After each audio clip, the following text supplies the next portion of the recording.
I've been hiding the bruises for 3 months, and tonight, I made a mistake. I forgot to cover the one on my wrist. In the Silverpine pack, Omegas who show weakness become targets, and I've been someone's target since winter. The gathering hall is full of alphas in formal dress, drinking wine that costs more than my yearly wage, and I'm invisible the way I'm supposed to be. Serving, silent, safe. Then my sleeve rides up while reaching for an empty glass, and everything stops. Not the music, not the conversation, just him. Alpha Christopher Choi, the warlord of the Northern Territories, goes absolutely still across the room, his eyes locking onto the purple-black fingerprints circling my wrist like a brand. I see the exact moment his wolf surfaces, turning his eyes from dark brown to molten gold.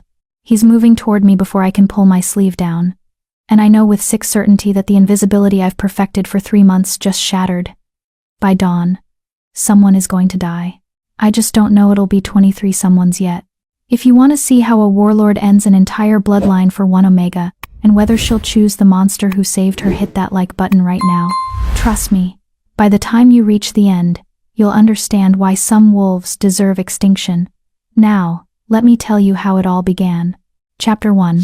The Hidden Wound. The Silverpine Fortress smells like old money and older bloodlines tonight. Cedarwood smoke curls from the great hearths, mingling with expensive perfumes and the testosterone-thick scent of alphas competing even when they're pretending to be civilized. I move through it all like smoke myself, refilling wine glasses and collecting empty plates, my steps memorized after 2 years of service. Never make eye contact. Never speak unless spoken to. Never, ever let them notice you exist beyond the function you serve. My mother taught me these rules before she died. Back when she still had hope, I'd find a decent mate instead of ending up in pack service. That hope died with her. Now I'm 23, unmated, and exactly where the pack hierarchy says I belong, at the bottom, useful only for the work no one else wants to do. Tonight's gathering celebrates something political. The warlord's visit, maybe. Or some treaty I'm not important enough to understand. The great hall blazes with hundreds of candles, their light catching on silk gowns and formal suits that cost more than I'll earn in a lifetime. I navigate between clusters of laughing alphas and elegant betas, my plain gray dress designed to blend into the stone walls. The bruises hidden beneath long sleeves and high collar throb with my pulse. I've gotten good at hiding them. The split lip healed 2 weeks ago. The fingerprint bruises on my throat faded enough that makeup covers them. The cracked rib still twinges when I breathe too deep, but I've learned to keep my breathing shallow. 3 months of practice makes you an expert in concealing damage. More wine. A beta named Kelly snaps her fingers at me without looking up from her conversation. I recognize her as one of the pack council members' daughters, someone who'd never remember my face if she passed me in the corridor tomorrow. I refill her glass silently, keeping my eyes down, my movements efficient. She doesn't thank me. Why would she? The wrist bruise happened yesterday. Fresh enough that the purple hasn't faded to yellow yet. Dark enough that even my sleeve should hide it. Should being the critical word. I'm reaching for a glass on the high table near the dais when I feel it, my sleeve catching on a candelabra, riding up my forearm as I stretch. Cool air hits the exposed skin for just a second before I can yank the fabric back down. 1 second. That's all it takes. The warlord is 50 feet away, engaged in conversation with our pack's alpha and 2 council elders. I've been carefully not looking at him all night, the way you carefully don't look at the sun. Christopher Choi is the kind of alpha that makes other alphas nervous. Tall enough to tower over most wolves in the room, built like he was carved from stone and violence, with black hair tied back and a face that would be handsome if it weren't so cold. I've served him twice tonight already, moving like a ghost to refill his glass while he spoke with pack leadership. He looked through me both times the way powerful alphas always do, as if Omegas like me are living furniture, present but not worth acknowledging. Except now, he's not looking through me. He's looking directly at me. And every instinct I have screams danger. The conversation around him continues, but he's gone utterly still in that way predators do right before they strike. His nostrils flare slightly. His eyes, which were politely engaged a second ago, have shifted to something else entirely. Something ancient and ruthless, that has nothing to do with politics or treaties. I duck my head fast and grab the tray of empty glasses, my heart hammering against my ribs hard enough to hurt. Maybe he didn't see. Maybe. You. His voice cuts through the ambient noise like a blade through silk, deep, controlled, and absolutely focused on me. The conversations nearest us falter. Heads turn. No. No. No. No. This can't be happening. I freeze because you don't run from an alpha like him. Running triggers chase instincts, and I've seen what happens when Christopher's wolf decides something is prey. 2 months ago, he executed a traitor in the courtyard with his bare hands. The efficiency was almost beautiful if you ignored the blood. Come here. Not a request, a command that vibrates with alpha authority. My legs move before my brain agrees, carrying me around the table toward where he stands. Our pack's alpha, John, frowns slightly as I approach their circle. The council elders look annoyed at the interruption. Christopher just watches me close the distance with an intensity that makes my skin prickle. When I'm 3 feet away, he speaks again. Closer. I take 2 more steps. Close enough now to smell him properly, gunpowder and pine, with an undertone of something darker that makes my Omega want to either submit or flee. Maybe both. Give me your hand. His tone hasn't changed, still controlled, still absolute. My throat closes. Around us, I can feel more people noticing, conversations dying as wolves sense something happening in the predator-prey frequency only pack animals understand. Alpha, My voice comes out barely above a whisper. Your hand. Firmer now, the kind of command that doesn't get disobeyed twice. I extend my left hand because refusing would be worse than whatever comes next. My sleeve falls back naturally, exposing the damage I've hidden so carefully. 5 distinct bruises circle my wrist, each one the clear impression of a finger and thumb. Whoever grabbed me had large hands and didn't care about leaving evidence. The bruises are dark purple, bleeding into black at the centers, the kind that hurt to touch and worse to explain. Christopher's eyes drop to my wrist. For 3 heartbeats, he doesn't move at all, doesn't speak, doesn't even seem to breathe. Then he reaches out and catches my wrist, not where the bruises are, but just above them, his grip careful in a way that suggests he knows exactly how much damage is already there. His hand is burning hot against my skin, and I feel the tremor run through his fingers before he controls it. Who? Not a question. A demand carved from stone and fury. The lie sticks in my throat. I fell. Alpha. I'm clumsy. You fell. His thumb moves, hovering over one of the finger-shaped marks without quite touching it, and landed in someone's grip. Our pack's alpha, John, clears his throat. Christopher, perhaps this isn't the appropriate venue. Christopher doesn't look away from my wrist. Someone in your pack put their hands on this Omega hard enough to leave bruises that are. His eyes flick up to mine for just a second, reading something in my face, at least a day old. Probably 2. I'm certain there's an explanation. One of the council elders begins. But Christopher cuts him off with a look that could freeze blood. There is an explanation. His grip on my wrist tightens fractionally. Not enough to hurt, but enough to feel like an anchor. Someone in your territory believes they have the right to damage pack members without consequence. Surely a domestic matter, the other elder starts. Do you see a mating mark on her throat? Christopher's voice drops to something deadly quiet. Do you smell a mate bond? Silence. Then she's unmated pack, which means she falls under pack law and alpha protection. His eyes are full gold now, the wolf so close to the surface I can practically see it prowling behind his pupils. Tell me this is being investigated. The silence stretches longer. Too long. I feel the exact moment Christopher understands that no one has noticed or cared about an Omega getting brutalized under their own roof. His scent shifts, ozone and gunpowder mixing into something that makes nearby wolves take an unconscious step back. How long? He's looking at me again, and this time there's something in his expression I can't name. Something almost like rage, but colder, more controlled. Alpha, please. I try to pull my wrist back. His grip doesn't budge. How long? My voice cracks. 3 months. Something flickers across his face. If I didn't know better, I'd call it pain. 3 months, he repeats, soft and venomous, and no one noticed. She's just a... Kelly. The beta who'd wanted more wine earlier stops mid-sentence when Christopher's gaze swings to her. Finish that sentence, he suggests, voice mild as poisoned honey. Please. She pales and says nothing. Christopher looks back at our alpha. John. Do you have your pack under control, or do I need to demonstrate what happens when territorial alphas fail to protect their own? It's a threat delivered with perfect political courtesy, which makes it so much worse. Around the room, wolves are picking up on the tension, conversations stopping, hands drifting toward weapons they're not wearing to a formal gathering. John's jaw tightens. The matter will be investigated immediately. Good. Christopher releases my wrist finally, but the burning impression of his hand lingers. Because if I find out someone under your roof has been systematically abusing an unmated Omega for 3 months while your council looks the other way, we're going to have a very different conversation about territorial boundaries and protection failures. He takes one step back, then another, his eyes never leaving mine. What's your name? Anna. I whisper. Anna Maxwell. Anna. He tastes the name like he's memorizing it. If whoever did this touches you again before I leave your territory, I want you to find me, immediately. Do you understand? I nod, because words have abandoned me entirely. Say it.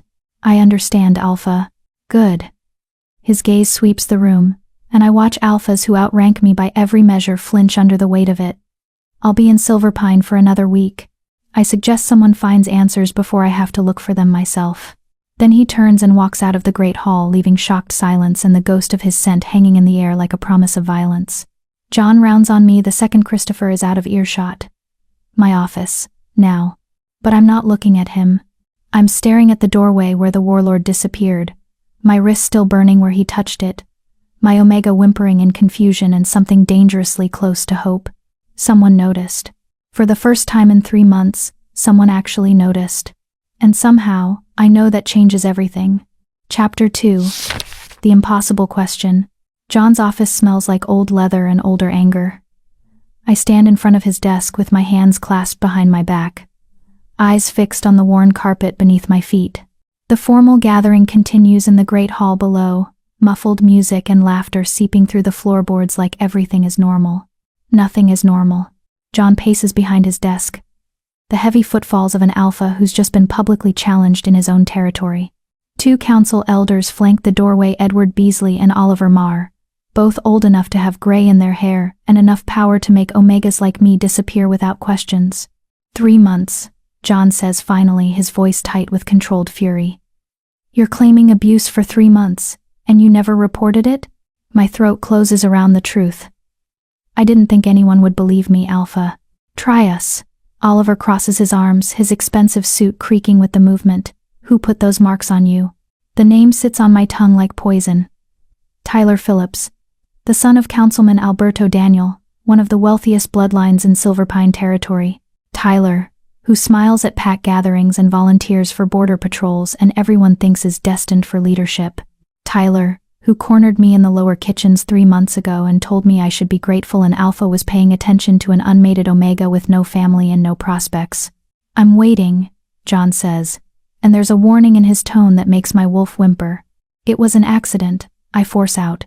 I'm sure they didn't mean. Anna. Edward's voice is softer but no less dangerous. The warlord of the Northern Territories just threatened our pack's sovereignty over bruises on your wrist. If this is some misunderstanding or exaggeration, it's not. The words escape before I can stop them, sharp with 3 months of swallowed fear and pain. It's not exaggerated. It's not a misunderstanding, and it wasn't an accident. Silence drops like a stone. Then name them, John orders. Now. My hands shake behind my back. Tyler's father is in this room. Alberto stands near the window, silent until now, but I can feel his attention like a physical weight. I want protection first, I hear myself say, and I'm as shocked as they are. Alpha Christopher offered. Alpha Christopher, John interrupts, voice dripping with disdain, is a territorial outsider who doesn't understand Silverpine's internal matters. You answer to me, not him. Then answer me this. I lift my eyes for the first time since entering the office, meeting John's gaze even though my Omega screams at me to submit. If I name them, and there's someone powerful, will you actually do anything? Or will this be like the last time? The temperature in the room drops 10 degrees. What last time? Edward asks slowly. I shouldn't say it. I should bite my tongue bloody and take whatever punishment comes for insubordination. But Christopher's hand on my wrist was careful. His rage on my behalf was real. And for the first time in 3 months, I'm angry instead of afraid. 2 years ago, an Omega named Crystal reported an Alpha for assault. She had witnesses. She had injuries worse than mine. I keep my voice steady through sheer will. The council dismissed her claim as insufficient evidence and moved her to Border Patrol. She died in a rogue attack 6 months later. That case was thoroughly investigated, Oliver begins. She had 3 witnesses. I cut him off. All Omegas. All dismissed because the Alpha she accused was a councilman's nephew. Alberto finally moves from his position by the window. You're dangerously close to accusing this council of corruption, girl. I'm stating facts. My voice doesn't shake anymore. Crystal told the truth and paid for it. So, forgive me, councilman, if I'm hesitant to name my abuser without assurance that this time will be different. John's growl vibrates through the floor. You don't get to make demands. Then we're done here. I turn toward the door. I'll take my complaint to Alpha Christopher in the morning, as he instructed. You take 1 step toward that door, John says quietly, and I'll have you in holding cells for insubordination. I face him again. Do it. I'd rather spend a week in a cell than another night wondering if I'll wake up with hands around my throat. The truth of that statement hangs in the air between us. I watch realization dawn on their faces. This isn't about pack politics anymore. This is about an Omega who's decided she'd rather burn than keep quiet. Alberto clears his throat. Perhaps we're approaching this wrong. Anna, no one wants to see you hurt. But making accusations requires proof, especially if you're implying someone of status. His name is Tyler, I say, and Alberto goes absolutely still. Tyler Phillips, your son, councilman. For 5 full seconds, no one breathes. Then Alberto laughs, actually laughs. My son? Tyler is engaged to the Alpha's daughter. He's being groomed for council position. Why would he risk everything for? He gestures vaguely at me. And the contempt in that gesture says everything. I don't know why. My voice stays level. I just know he did. You're lying. Alberto steps forward, and I smell his alpha rage building. My bloodline has served this pack for 6 generations. We have never produced abusers. You will retract this slander immediately. I won't. You'll be charged with false accusation. Then charge me. I meet his eyes, and something in my face must surprise him because he actually stops mid-stride. Charge me, and let Alpha Christopher investigate. I'm sure he'd be very interested in how Silverpine handles accusations against council bloodlines. John slams his palm on the desk, the crack of sound making everyone jump. Enough. Alberto, sit down. Anna, you're confined to quarters until this is resolved. No contact with the warlord or his people. Am I clear? Perfectly, Alpha. Good. Dismissed. I turn to leave, and that's when I hear it, Alberto's voice, low and venomous, meant for council ears but just loud enough for me to catch. The girl is clearly unstable. Perhaps time in the medical wing would help her remember things more accurately. Ice floods my veins. The medical wing is where wolves go to be disappeared. Sedation, memory alteration. Sometimes they come back, sometimes they don't. My hand is on the door handle when I feel it, a presence outside in the corridor. Not physically there, but pressing against my awareness like heat from a nearby fire. My Omega recognizes it before my human mind does. Christopher. He's close. Close enough that I can feel his alpha power bleeding through the stone walls. Taste the ozone gunpowder scent of his fury even through the door. He's been listening. I don't know how I know that, but I'm certain of it with the same certainty I have that the sun rises. He heard Alberto threaten the medical wing. He heard me name Tyler. He heard everything. The doorknob burns under my palm, suddenly fever hot, and I realize he's touching the other side of the door. His hand exactly where mine is, just 3 inches of oak between our palms.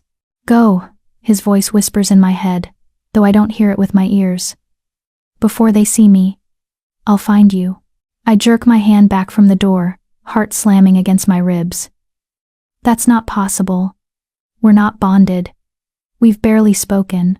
There's no way I should be able to hear his thoughts or feel his presence like this.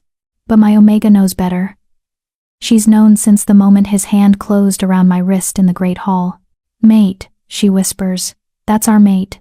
I wrench the door open and stumble into the empty corridor, my mind reeling. There's no one there. Christopher isn't standing on the other side, but his scent hangs in the air, fresh enough that he was here seconds ago, fresh enough that he heard every word. I make it to my quarters in the servants' wing before my legs give out. The small room is exactly as I left it: narrow bed, single window, a trunk containing everything I own, safe, isolated, suddenly feeling like a cage. I sink onto the bed and stare at my wrist where the bruises throb in time with my pulse. Tyler's marks, but under them, burned into my skin in a way that has nothing to do with physical touch, is the ghost sensation of Christopher's grip, careful, protective, absolutely furious on my behalf. No one has been furious on my behalf since my mother died. I'm still sitting there, trembling with aftermath and adrenaline, when I smell it: fresh night air and pine. My window is open. I definitely closed it before the gathering. On my pillow sits a folded piece of paper, heavy cardstock that smells like him. My hands shake as I unfold it. The handwriting is bold, aggressive, each letter carved into the paper like a promise. "You told the truth. Now I know who to kill. Sleep, Anna.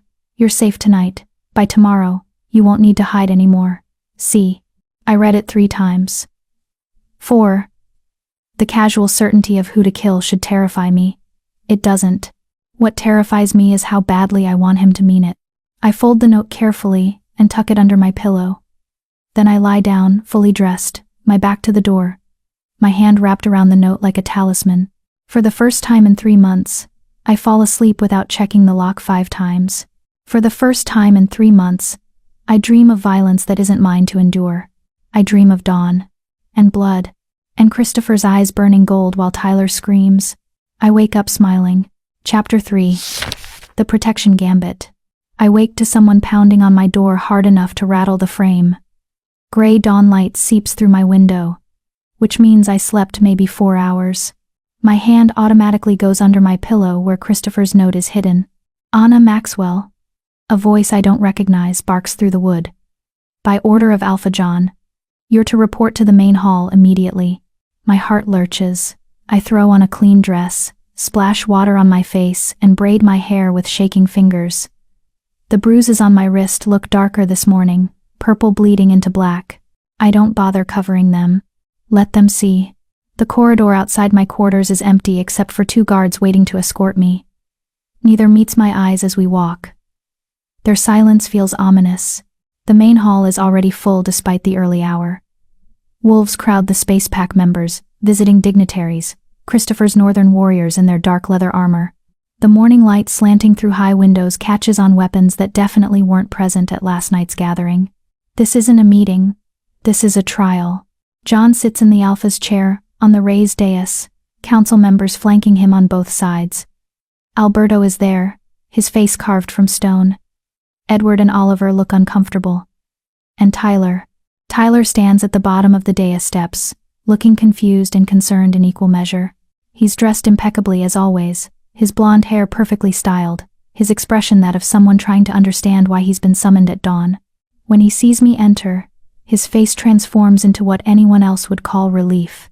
I see the warning in his eyes underneath.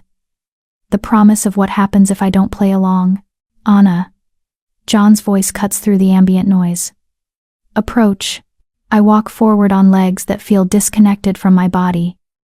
The crowd parts, and I feel every eye tracking my movement, judging, weighing, deciding if I'm worth the trouble I'm causing. I stop 10 feet from Tyler, close enough to smell his cologne, expensive, cloying. It makes my stomach turn.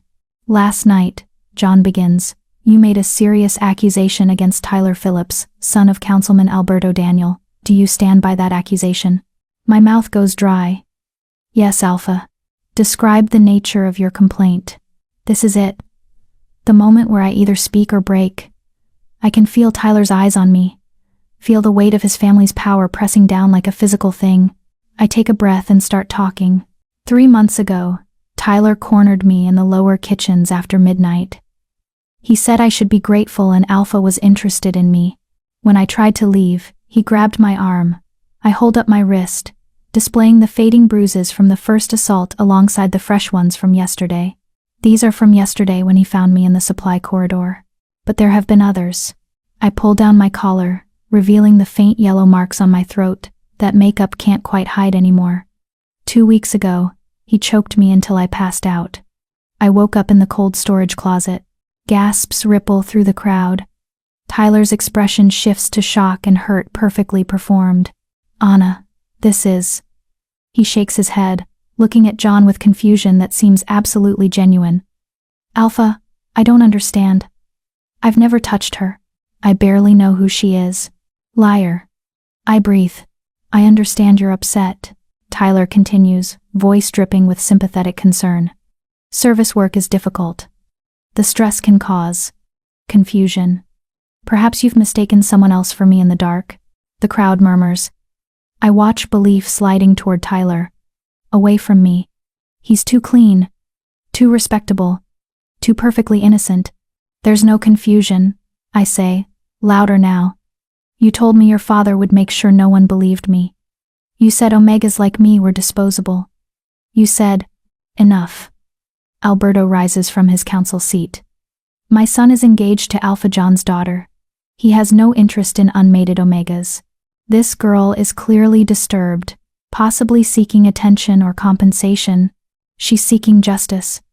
The voice comes from the back of the hall, deep and controlled and absolutely unmistakable. The crowd parts like water as Christopher walks forward. He's in full armor this morning, black leather and steel, weapons visible on every available surface. His northern warriors fan out behind him, a wall of lethal force that makes every Silverpine wolf tense. John's jaw tightens. Christopher, this is an internal pack matter. It became my matter when your council threatened to disappear her into your medical wing for telling the truth. Christopher stops beside me, not touching but close enough that I feel his heat. I heard every word of that conversation last night. Silence crashes through the hall. You were eavesdropping. Edward accuses. I was ensuring an Omega under threat wasn't going to be silenced before she could speak. Christopher's eyes sweep the council. Funny how you're more concerned about how I got the information than what the information reveals. We're handling this appropriately, John begins. By putting her on trial instead of him, Christopher gestures to Tyler. By letting his father sit in judgment. By having this conversation in public where she can be intimidated into recanting. Alberto's face darkens. You overstep, warlord. You have no authority here. I have the authority of the Northern Territories Compact, which Silverpine Pack signed 20 years ago. Christopher's voice could cut glass. Section 7 states that visiting alphas have the right to claim protection over any unmated Omega they deem at risk during their stay. Consider this my formal claim. The claim in... The hall erupts. Wolves shout over each other. Council members surge to their feet. John's growl vibrates through the floor. You can't. John starts. I can, and I am. Christopher finally looks at me, and his eyes are still that burning gold. Anna Maxwell, do you accept my protection for the duration of my stay in Silverpine territory? It's a formality. He's already claimed me. But he's giving me the choice anyway, in front of everyone. Tyler's expression cracks for just a second, rage bleeding through the innocent mask. Yes, I say, voice steady. I accept. Good. Christopher turns back to John. As her protector, I'm formally requesting a proper investigation. Interview witnesses. Check her medical records. Search Tyler's quarters for anything that might corroborate her story. Based on the word of one Omega? Alberto sneers. Based on the word of one Omega and the pattern of silenced complaints in your pack, Christopher's smile has teeth. How many accusations has your council dismissed in the last 5 years? Would you like me to investigate that while I'm here? The temperature in the room plummets. I see fear flicker across Edward's face, calculation in Oliver's eyes. This is outrageous, Alberto blusters. My son is innocent. She's clearly fabricated this story for attention, or revenge. Then he'll be exonerated by investigation. Christopher's voice goes soft and deadly. Unless you're concerned about what an investigation might find, Tyler finally speaks, his voice tight. I have nothing to hide, Father. Let them search. Let them ask questions. The truth will clear me. He looks at me when he says it, and I see the threat underneath. He's confident. Too confident. Which means he's covered his tracks. Intimidated any potential witnesses. Made sure there's no evidence. I feel hope starting to crack. Then Christopher leans down slightly, his breath warm against my ear, voice low enough that only I hear. Don't worry. I don't need evidence to know he's guilty. I can smell the lie on him. My Omega shivers at his proximity. At the promise in those words. John finally speaks. Fine. Investigation will proceed. But Anna Maxwell will be confined to the northern guest wing under Christopher's supervision until this matter is resolved. If she's fabricated these accusations, there will be consequences. Agreed, Christopher says before I can protest. She stays in my wing under my guard, eating my food, sleeping in rooms I've personally secured. If Tyler or anyone from his bloodline comes within 50 feet of her, I'll consider it an act of aggression against me personally. The threat hangs in the air. No one is stupid enough to miss what he's saying, touch her and start a war. Council is adjourned, John announces. Investigation begins immediately. The crowd disperses slowly. Wolves murmuring and glancing between me and Christopher. Tyler's eyes find mine one last time before he leaves, and his smile is cold. You'll regret this, that smile says. They won't find anything, and when I'm cleared, you'll wish you'd kept quiet. Then he's gone. Alberto's hand on his shoulder. The picture of an innocent son being supported by his father through false accusations. I'm shaking. I don't realize it until Christopher's hand settles on my shoulder, warm and steady. Walk with me, he says quietly. Before you collapse. I let him guide me out of the hall, through corridors I've cleaned 100 times, but that look different now. His warriors form a loose perimeter around us, ensuring no one gets close. The northern guest wing is in the oldest part of the fortress, all stone and tapestries and rooms designed for visiting dignitaries. Christopher's quarters are a suite of connected rooms that probably housed entire delegations once. Now it's just him and his personal guard. He leads me to a sitting room with a fireplace already blazing, deposits me on a leather sofa, and hands me a glass of water I don't remember him pouring. Drink, he orders. I drink because my hands need something to do other than shake. He settles into the chair across from me, elbows on his knees, watching me with an intensity that should feel invasive but somehow doesn't. They won't find evidence, I finally say. Tyler's too smart. He never left marks where others could see until recently. He always made sure we were alone. My voice cracks. You can't protect me forever. Eventually you'll leave, and he'll. Anna. Christopher waits until I meet his eyes. I need you to understand something. Tyler Phillips will never touch you again. You don't know that. Yes, I do. He says it with the absolute certainty of gravity or sunrise. Because if your PAC's investigation clears him, if they decide you're lying or mistaken or fabricated evidence, I will handle it myself. Something in his tone makes my skin prickle. Handle it how? His smile is cold and beautiful and terrifying. How do you think? You can't just kill him. His father is on the council. His bloodline has power. Had power, Christopher corrects softly. They had power when I thought this was about one abusive alpha. But I spent last night investigating. Want to know what I found? I'm not sure I do, but I nod anyway. Tyler has a pattern. You're not his first victim. You're not even his fifth. Christopher's hands flex like he's imagining them around someone's throat. I found 3 Omegas who left the PAC in the last 2 years. 2 who moved to border patrols and died in convenient accidents. 1 who's been in your medical wing for 6 months with psychological issues. Horror floods through me. That many? And those are just the ones I found in 8 hours of asking questions. His father knows. The council knows. They've been covering for him since he was 16. Christopher leans forward. This isn't about justice anymore, Anna. This is about extermination. The word hangs between us, heavy and final. I don't understand, I whisper. Tyler's bloodline is rotten. Not just him, his father enabled it. His uncles knew and said nothing. His cousins helped cover it up. Christopher's eyes burn gold. You don't trim rot. You cut it out completely. You're talking about killing an entire family. I'm talking about removing predators from a PAC that's supposed to be civilized. He stands, begins pacing, energy crackling around him. How many more Annas should suffer before someone stops them? How many more Crystals should die because speaking up was dangerous? I think of Crystal. Sweet, quiet Crystal, who served in the kitchens beside me, who tried to report an alpha and ended up dead within a year. What do you need from me? I ask. Christopher stops pacing. Permission. For what? To end this. Completely. He crouches in front of me, bringing his eyes level with mine.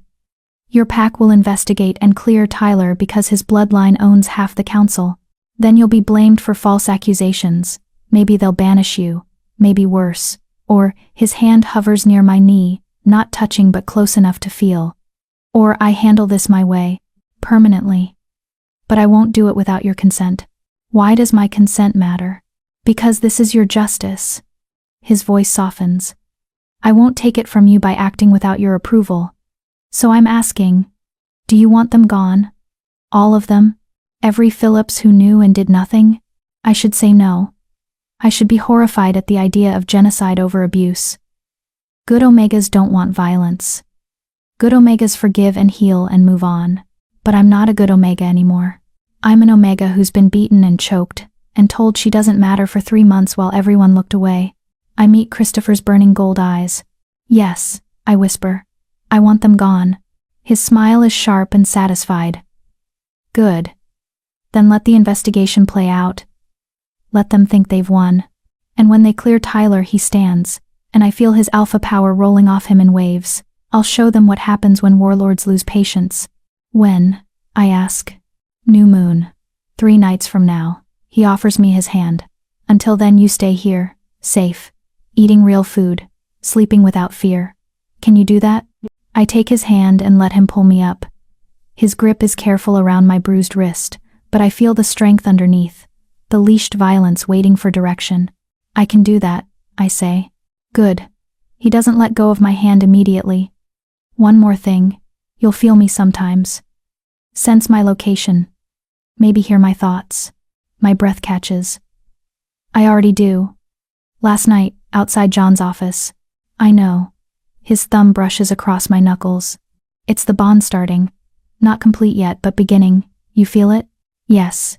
Does it frighten you? I should say yes. We barely know each other. This is happening too fast, too intense. But my Omega is practically purring with satisfaction. No, I admit. It doesn't frighten me. Then rest. Heal. His eyes search my face. In 3 days, an entire bloodline will answer for what they did to you. And every Omega before you. I need you strong enough to watch them fall. He means it. Every word. I'll be strong enough. I promise. I know you will. He finally releases my hand. My warriors are stationed outside. Food will be brought. If you need anything, I'll call for you. I finish. His smile is warmer this time, almost fond. We're going to be terrifying together, Anna Maxwell. Then he's gone, leaving me alone in rooms that smell like him and safety and the promise of violence. I sink back onto the sofa and stare at my bruised wrist. 3 days. 3 days until Tyler Phillips learns that some Omegas bite back. I can wait 3 days. I've waited 3 months. What's 72 more hours? Chapter 4. The confession extracted. The investigation lasts exactly 2 days before it becomes a joke. I watch it unfold from Christopher's quarters like observing a play where everyone already knows the ending. Warriors come and go, reporting back with tight expressions and clenched fists. Each report is the same. No evidence, no witnesses willing to talk. Nothing that proves Tyler Phillips is anything but a model pack member. The Omega who's been in the medical wing for 6 months. Christopher's beta, Devon, reports on day 1. Suddenly can't remember why she's there. Says Tyler was always kind to her. 1. The 2 who transferred to Border Patrol? Another warrior, Peter, shakes his head. 1 claimed she left for better opportunities. The other wouldn't speak to us at all. Looked terrified the whole time. They got to them. I say from my position by the window. Tyler's family threatened them or paid them. Or they're too frightened to speak because they saw what happened to Crystal. Christopher finishes. He's been prowling the sitting room for an hour, restless energy crackling off him. Either way, the investigation is designed to fail. He's right. By the evening of the second day, John summons us both to his office with the kind of formal curtness that means he's already made up his mind. The office looks the same as it did 2 nights ago, but the atmosphere is different, victorious. Alberto sits in one of the chairs looking smug. Edward and Oliver won't meet my eyes. Tyler stands behind his father, the picture of wounded innocence. The investigation is complete, John announces without preamble. We found no evidence supporting Anna's accusations. No witnesses, no physical proof, no pattern of behavior suggesting Tyler Phillips is anything but an exemplary pack member. My stomach drops even though I expected this. Furthermore, John continues, we found evidence suggesting Anna has a history of attention-seeking behavior. Multiple supervisors noted she was often dramatic about minor injuries. One reported she once claimed to have fallen downstairs when questioned about a bruise, then later suggested another servant pushed her. That's not, I start, but Christopher's hand on my shoulder stops me. Let him finish, Christopher says quietly, but his scent has turned to ozone and violence. Given the lack of evidence and Anna's apparent history of fabrication, the council has decided Tyler Phillips is innocent of all charges. John's eyes fix on me, cold and final. Anna Maxwell, you are hereby charged with making false accusations against a council member's family. The penalty is banishment from Silverpine territory, effective immediately. The words hit like physical blows. Banishment. I'll be Omega with no pack, no protection, no future. Rogues or starvation or worse. Those are the only options for banished wolves. Unless, Alberto adds with poisonous satisfaction, you publicly recant your accusations. Admit you fabricated them out of attention-seeking behavior or mental instability. Do that, and we'll be merciful. You can stay in pack territory, though obviously you'll be removed from fortress service. They're giving me a choice. Destroy my own credibility or die slowly outside pack protection. Tyler's watching me with barely concealed triumph, waiting for me to break. Christopher's hand tightens on my shoulder. Through our half-formed bond, I feel his rage burning like a star about to go supernova. No, I say clearly. No, John repeats. You understand what banishment means? I understand perfectly, Alpha. I straighten my spine, meeting his eyes. I also understand that recanting won't make me safe. Tyler will still be here, still protected, still free to hurt the next Omega who catches his attention. So no, I won't recant the truth just to make his crimes more convenient to ignore. Alberto surges to his feet. You insolent. Enough. Christopher's voice cuts through the room like a blade through silk. If Silverpine Pack refuses to provide justice, then I invoke the Northern Territories Compact, Section 12. John's face goes carefully blank. What section? Trial by champion. When a visiting Alpha believes a host pack has committed grave injustice, they may challenge pack leadership directly. Winner takes sovereignty over the disputed matter. Christopher's smile has teeth. I challenge you, Alpha John, for the right to determine Anna Maxwell's fate and the truth of her accusations. The office goes dead silent. You can't be serious. Edward breathes. Deadly serious. Christopher's eyes burn gold. Unless you'd prefer I simply take Anna and leave, then return with my full army to discuss your pack's justice system in more detail. It's a threat wrapped in formality. Accept the challenge or face war. John's jaw works. If I win, she's banished and you leave Silverpine territory immediately. Agreed. And if I win, I conduct my own investigation with full authority. Anyone I find guilty answers to me, not your council. Christopher pauses, including council members themselves. Alberto goes pale. Tyler's mask finally cracks, showing the fear underneath. Tomorrow at dawn, John says after a long moment. The old challenge grounds. Traditional rules shifted forms, no outside interference. Fight until submission or death. Perfect. Christopher turns, keeping his hand on my shoulder, guiding me toward the door. We'll see you at dawn, Alpha. We're halfway down the corridor before I find my voice. You can't fight him. John is weaker than me. Christopher says it like stating a fact. I've fought worse alphas than him and won. But if you lose, I won't. He stops, turning to face me fully. His hands come up to cup my face, careful around the fading bruises.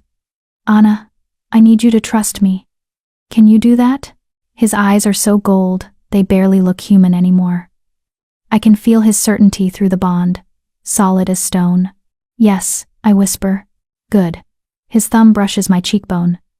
Tomorrow night, you'll be free, I promise.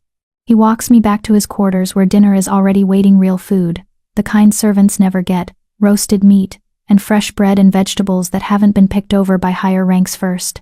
I eat because he watches until I do, but I taste nothing. Tomorrow John and Christopher will fight for my fate, and tomorrow night, win or lose, everything changes.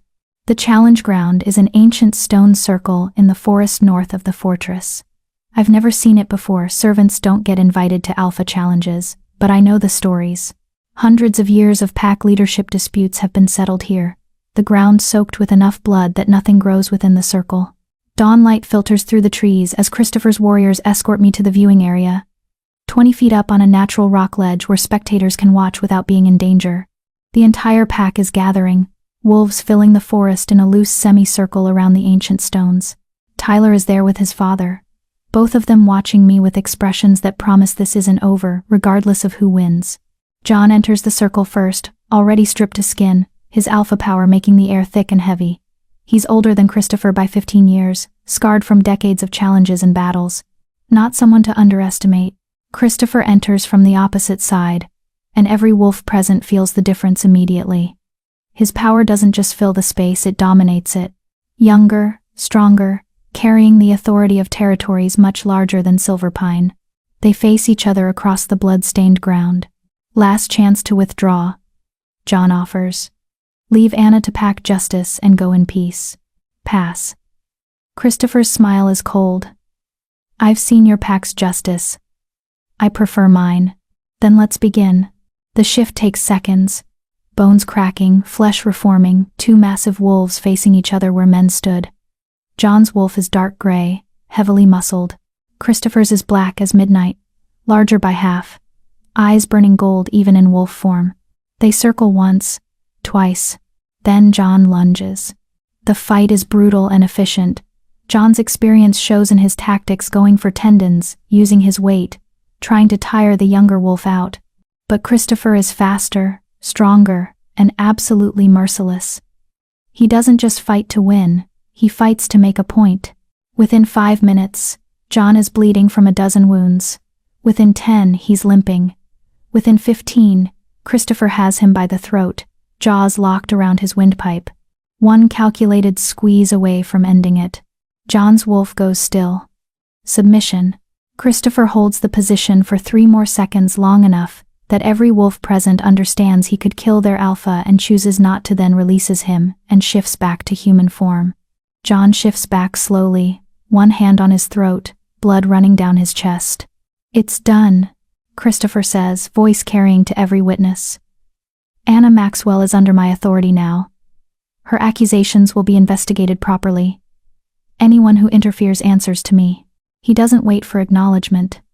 Just turns and walks to where I'm standing on the ledge, his warriors forming up around us immediately. Pack your things, he tells me quietly. You're moving to the northern quarters permanently, under my protection until this is resolved. Christopher, not here.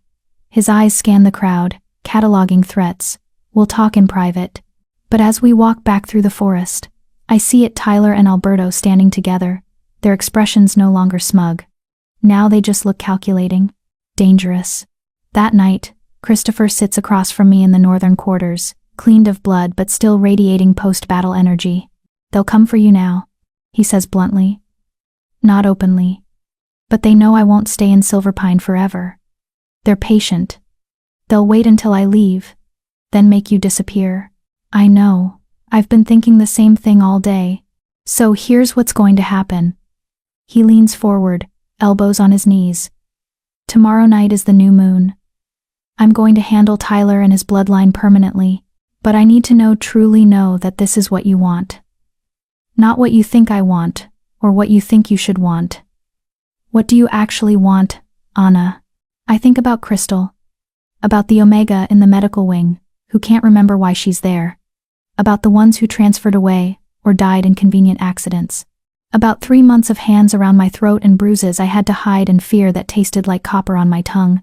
I want them gone, I say clearly. All of them. Everyone who knew and let it happen. I want them erased so thoroughly that no one ever fears their name again. Christopher nods slowly. Then tomorrow, I hunt. And when the sun rises, the Phillips bloodline will be extinct. He says it like a promise and a prayer. I believe him. Chapter 5, The Hunt begins. Christopher leaves at midnight without saying goodbye. I don't need him to. I feel him go through the bond, a sudden absence like heat leaving a room, replaced by something colder and infinitely more dangerous. His wolf rising to the surface. The predator emerging. I'm alone in the northern quarters with 2 of his warriors stationed outside my door. Devon knocked an hour ago to check on me, his expression grim. He'll be back by dawn, Devon said. Try to sleep. Sleep. As if I could sleep knowing what Christopher is doing right now. I pace the sitting room instead, tracking his presence through the bond, like following a compass needle. He's moving through the fortress, then beyond it into Silverpine territory, hunting. At 1:17 a.m., I feel the first death. It hits me like a physical blow, a spike of fear that isn't mine, then nothing, a life extinguished. The bond thrums with Christopher's cold satisfaction, his wolf pleased with the kill. I sink onto the sofa, hand pressed to my chest where my heart hammers against my ribs. Oh gods, it started. The second death comes 10 minutes later. This one I feel more clearly, Christopher's rage spiking hot and bright before the kill, then cooling immediately after. Efficient. Controlled. He's not losing himself to bloodlust. He's executing a plan. By 2 a.m., I've stopped trying to count. Deaths blur together, coming faster now. The bond feeds me fragments, his determination, his fury, the grim satisfaction each time another Phillips falls. But underneath it all, I feel something else. Something that makes my chest ache. He's doing this for me. Every kill is an offering. Justice delivered in blood because the law failed. At 2:47 a.m., the bond spikes with something different. Hesitation. I sit up straighter, focusing on the connection. Christopher has stopped moving. I can feel his wolf prowling, circling something, someone. A child, I realize with sick certainty. He's found one of Tyler's younger relatives. Through the bond, I feel his internal war. The child is innocent, too young to have participated in the cover-up. But they carry the Phillips name. They'll grow up in that family's shadow, learning their values, becoming another predator. Where does justice end and genocide begin? I close my eyes and reach back through the bond, pushing my thoughts toward him like I did outside John's office. Does this one need to die? His presence in my mind sharpens immediately, surprised I can reach him across the distance. They're 8 years old, he sends back. Tyler's nephew. The family will raise him to be just like his uncle. Or he could be different, I respond, if the rot is cut out around him. If he grows up knowing what his family did and why it was wrong. Silence through the bond. Then, you're certain? I'm certain that killing children makes you the monster they'll say you are. Leave this one. I feel his relief like sunlight breaking through clouds. He was hoping I'd say that, hoping I'd be the thing that proves he's still capable of mercy. The child lives, but the killing continues. By 3:30 a.m., I've counted 17 deaths through the bond. 17 members of the Phillips bloodline. From Alberto himself down to distant cousins who helped cover up Tyler's crimes. Christopher is systematic, working from a list he must have compiled during his investigation. No one escapes. No one gets to claim ignorance. At 4:15 Sochtens, I feel Tyler die. It's different from the others. Christopher's rage peaks like a breaking wave, white-hot and absolute. Tyler must have fought back, must have begged or threatened, or tried to bargain. It doesn't matter. Christopher tears his throat out. I feel every second of it through the bond. Tyler's terror, his pain, his final understanding that his family's power means nothing against an alpha who's decided he's prey, then nothing. Just silence where Tyler's existence used to be. My abuser is dead. I should feel sick, horrified, something human and appropriate. Instead, I feel clean, like a stain has been scrubbed from my skin that I didn't realize I was still carrying. My omega purrs, deep and satisfied. Good, he's gone. We're safe now. More deaths follow Tyler's. Uncles who knew, cousins who helped hide evidence, even Alberto's mate, who turned a blind eye to her son's crimes for years. By 5:30 a.m., as dawn light starts bleeding into the sky, the bond finally quiets. Christopher stops moving. I feel exhaustion rolling off him in waves, mixed with satisfaction and something darker that might be horror at what he's done. 23 deaths. An entire bloodline erased except for one 8-year-old child, who'll grow up knowing exactly why his family died. I'm standing at the window watching the sunrise when the door opens behind me. I don't turn. I know his presence like I know my own heartbeat now. "It's done," Christopher says, voice rough from disuse or screaming or both. I know. I felt it. I finally turned to face him. He's covered in blood. It's soaked through his clothes, matted in his hair, under his fingernails. He smells like death and ozone, and the metallic tang of violence. His eyes are still gold, the wolf too close to the surface to retreat fully yet. He looks like a nightmare stepped out of old stories about what alphas used to be before civilization tried to tame them. He looks like he's waiting for me to flinch, to recoil, to confirm that he's become the monster everyone will say he is. I cross the room and wrap my arms around him. He goes absolutely still, shocked into immobility. "Thank you," I whisper against his blood-soaked chest. "Thank you for ending them." His arms come up slowly, carefully, like he's afraid he'll break me. Then they tighten, crushing me against him with desperate strength. "I killed 23 wolves tonight," he says into my hair. "Including children. Teenagers. People whose only crime was being born Phillips. People who knew and did nothing." I counter. People who helped hide it, or threatened witnesses, or made sure Tyler could keep hurting Omegas without consequences. There was a girl, 16. She cried and begged and said she didn't know what her brother had done. His voice cracks. "I killed her anyway because she lied. She knew. They all knew." I pull back enough to look at his face. "Do you regret it?" He's silent for a long moment. "I regret that it was necessary. I don't regret that I did it." "Then we're the same." I reach up and touch his face, leaving bloody handprints on his jaw. "I don't regret it either." "Does that make us monsters?" "Probably." His hand covers mine, pressing it harder against his face. "But I'd rather be a monster who protects you than a civilized alpha who lets predators hide behind family names and council seats." "The pack will demand answers," I say. "John will have to respond." "Let them demand." Christopher's eyes burn into mine. "I'm the warlord of the Northern Territories. I've claimed you under protection laws. If Silverpine wants war over 23 dead predators, I'll give them one they won't survive." He means it, would burn this entire pack to ash rather than let anyone punish me for speaking truth. "Come on," I say, tugging him toward the bathing room. "You need to wash. Before anyone sees you like this." He lets me lead him, docile in the aftermath of violence. I fill the copper tub with hot water from the cistern, and he strips mechanically, dropping blood-soaked clothes in a pile that I'll burn later. When he sinks into the water, it immediately turns pink. I kneel beside the tub with a cloth and soap, and start washing blood from his hair, his face, his hands that killed for me. "Why are you doing this?" he asks quietly. "Because you did something terrible and necessary, and you shouldn't have to face it alone." I scrub at a particularly stubborn stain on his temple. "Because you gave me justice when no one else would." "Because..." I pause, considering my next words carefully. "Because my Omega has decided you're hers, and she takes care of what's hers." His eyes snap to mine, searching. "You're Omega. Not you?" "Me too," I admit. "Both of us. We choose you, Christopher. Monster and all."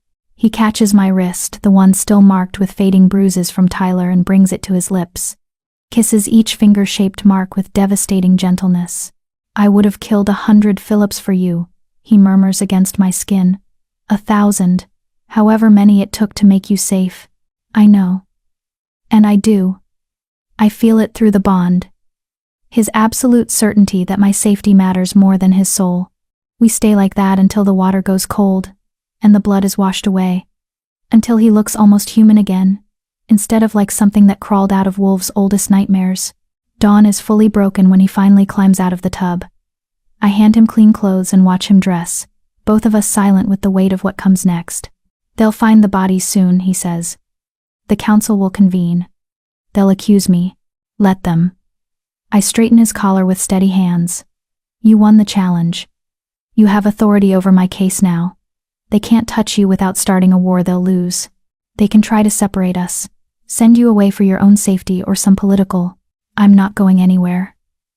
I meet his eyes. Where you go, I go. We're bonded now, aren't we? Even if it's not complete yet. His hand comes up to cup my face. The bond won't be complete until I mark you properly. Until you choose it fully, knowing what I am, what I've done. I already know what you are. I turn my head and press a kiss to his palm. You're the alpha who heard me say his name and decided an entire bloodline should burn. You're the monster who saved me. Anna, mark me. The words come out fierce and certain. Complete the bond. Make it so permanent that they can't separate us even if they try. His pupils blow wide, gold bleeding into the whites of his eyes. You don't know what you're asking. I know exactly what I'm asking. I tilt my head, baring my throat in the most fundamental act of Omega submission. I'm asking you to make me yours so completely that every wolf in this territory knows I'm under your protection, so Tyler's bloodline stays dead, so no one ever touches me again. He's trembling now, wolf and man warring inside him. If I mark you, there's no going back. You'll be bonded to someone who just committed genocide. Good.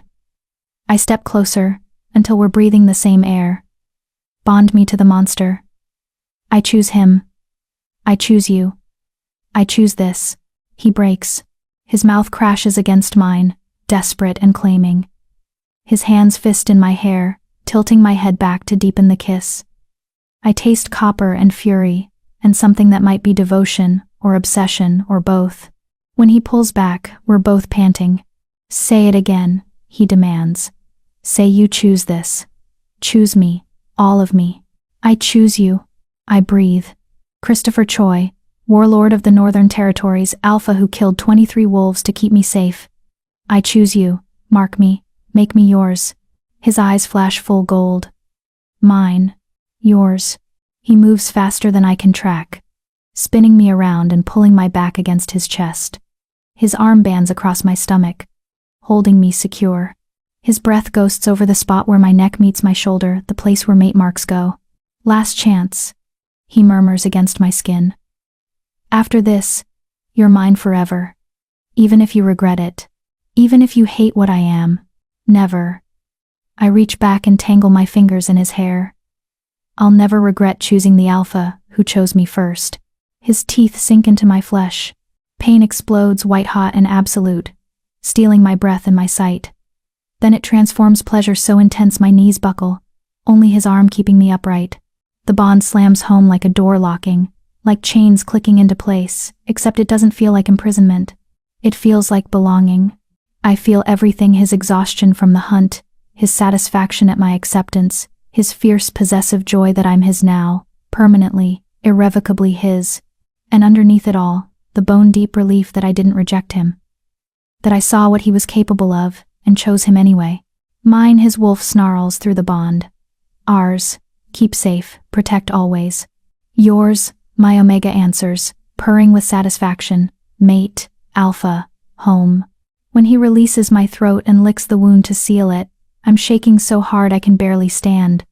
He turns me in his arms, supporting my weight, and I see my blood on his lips. Mine, he says aloud, voice rough with possession and awe.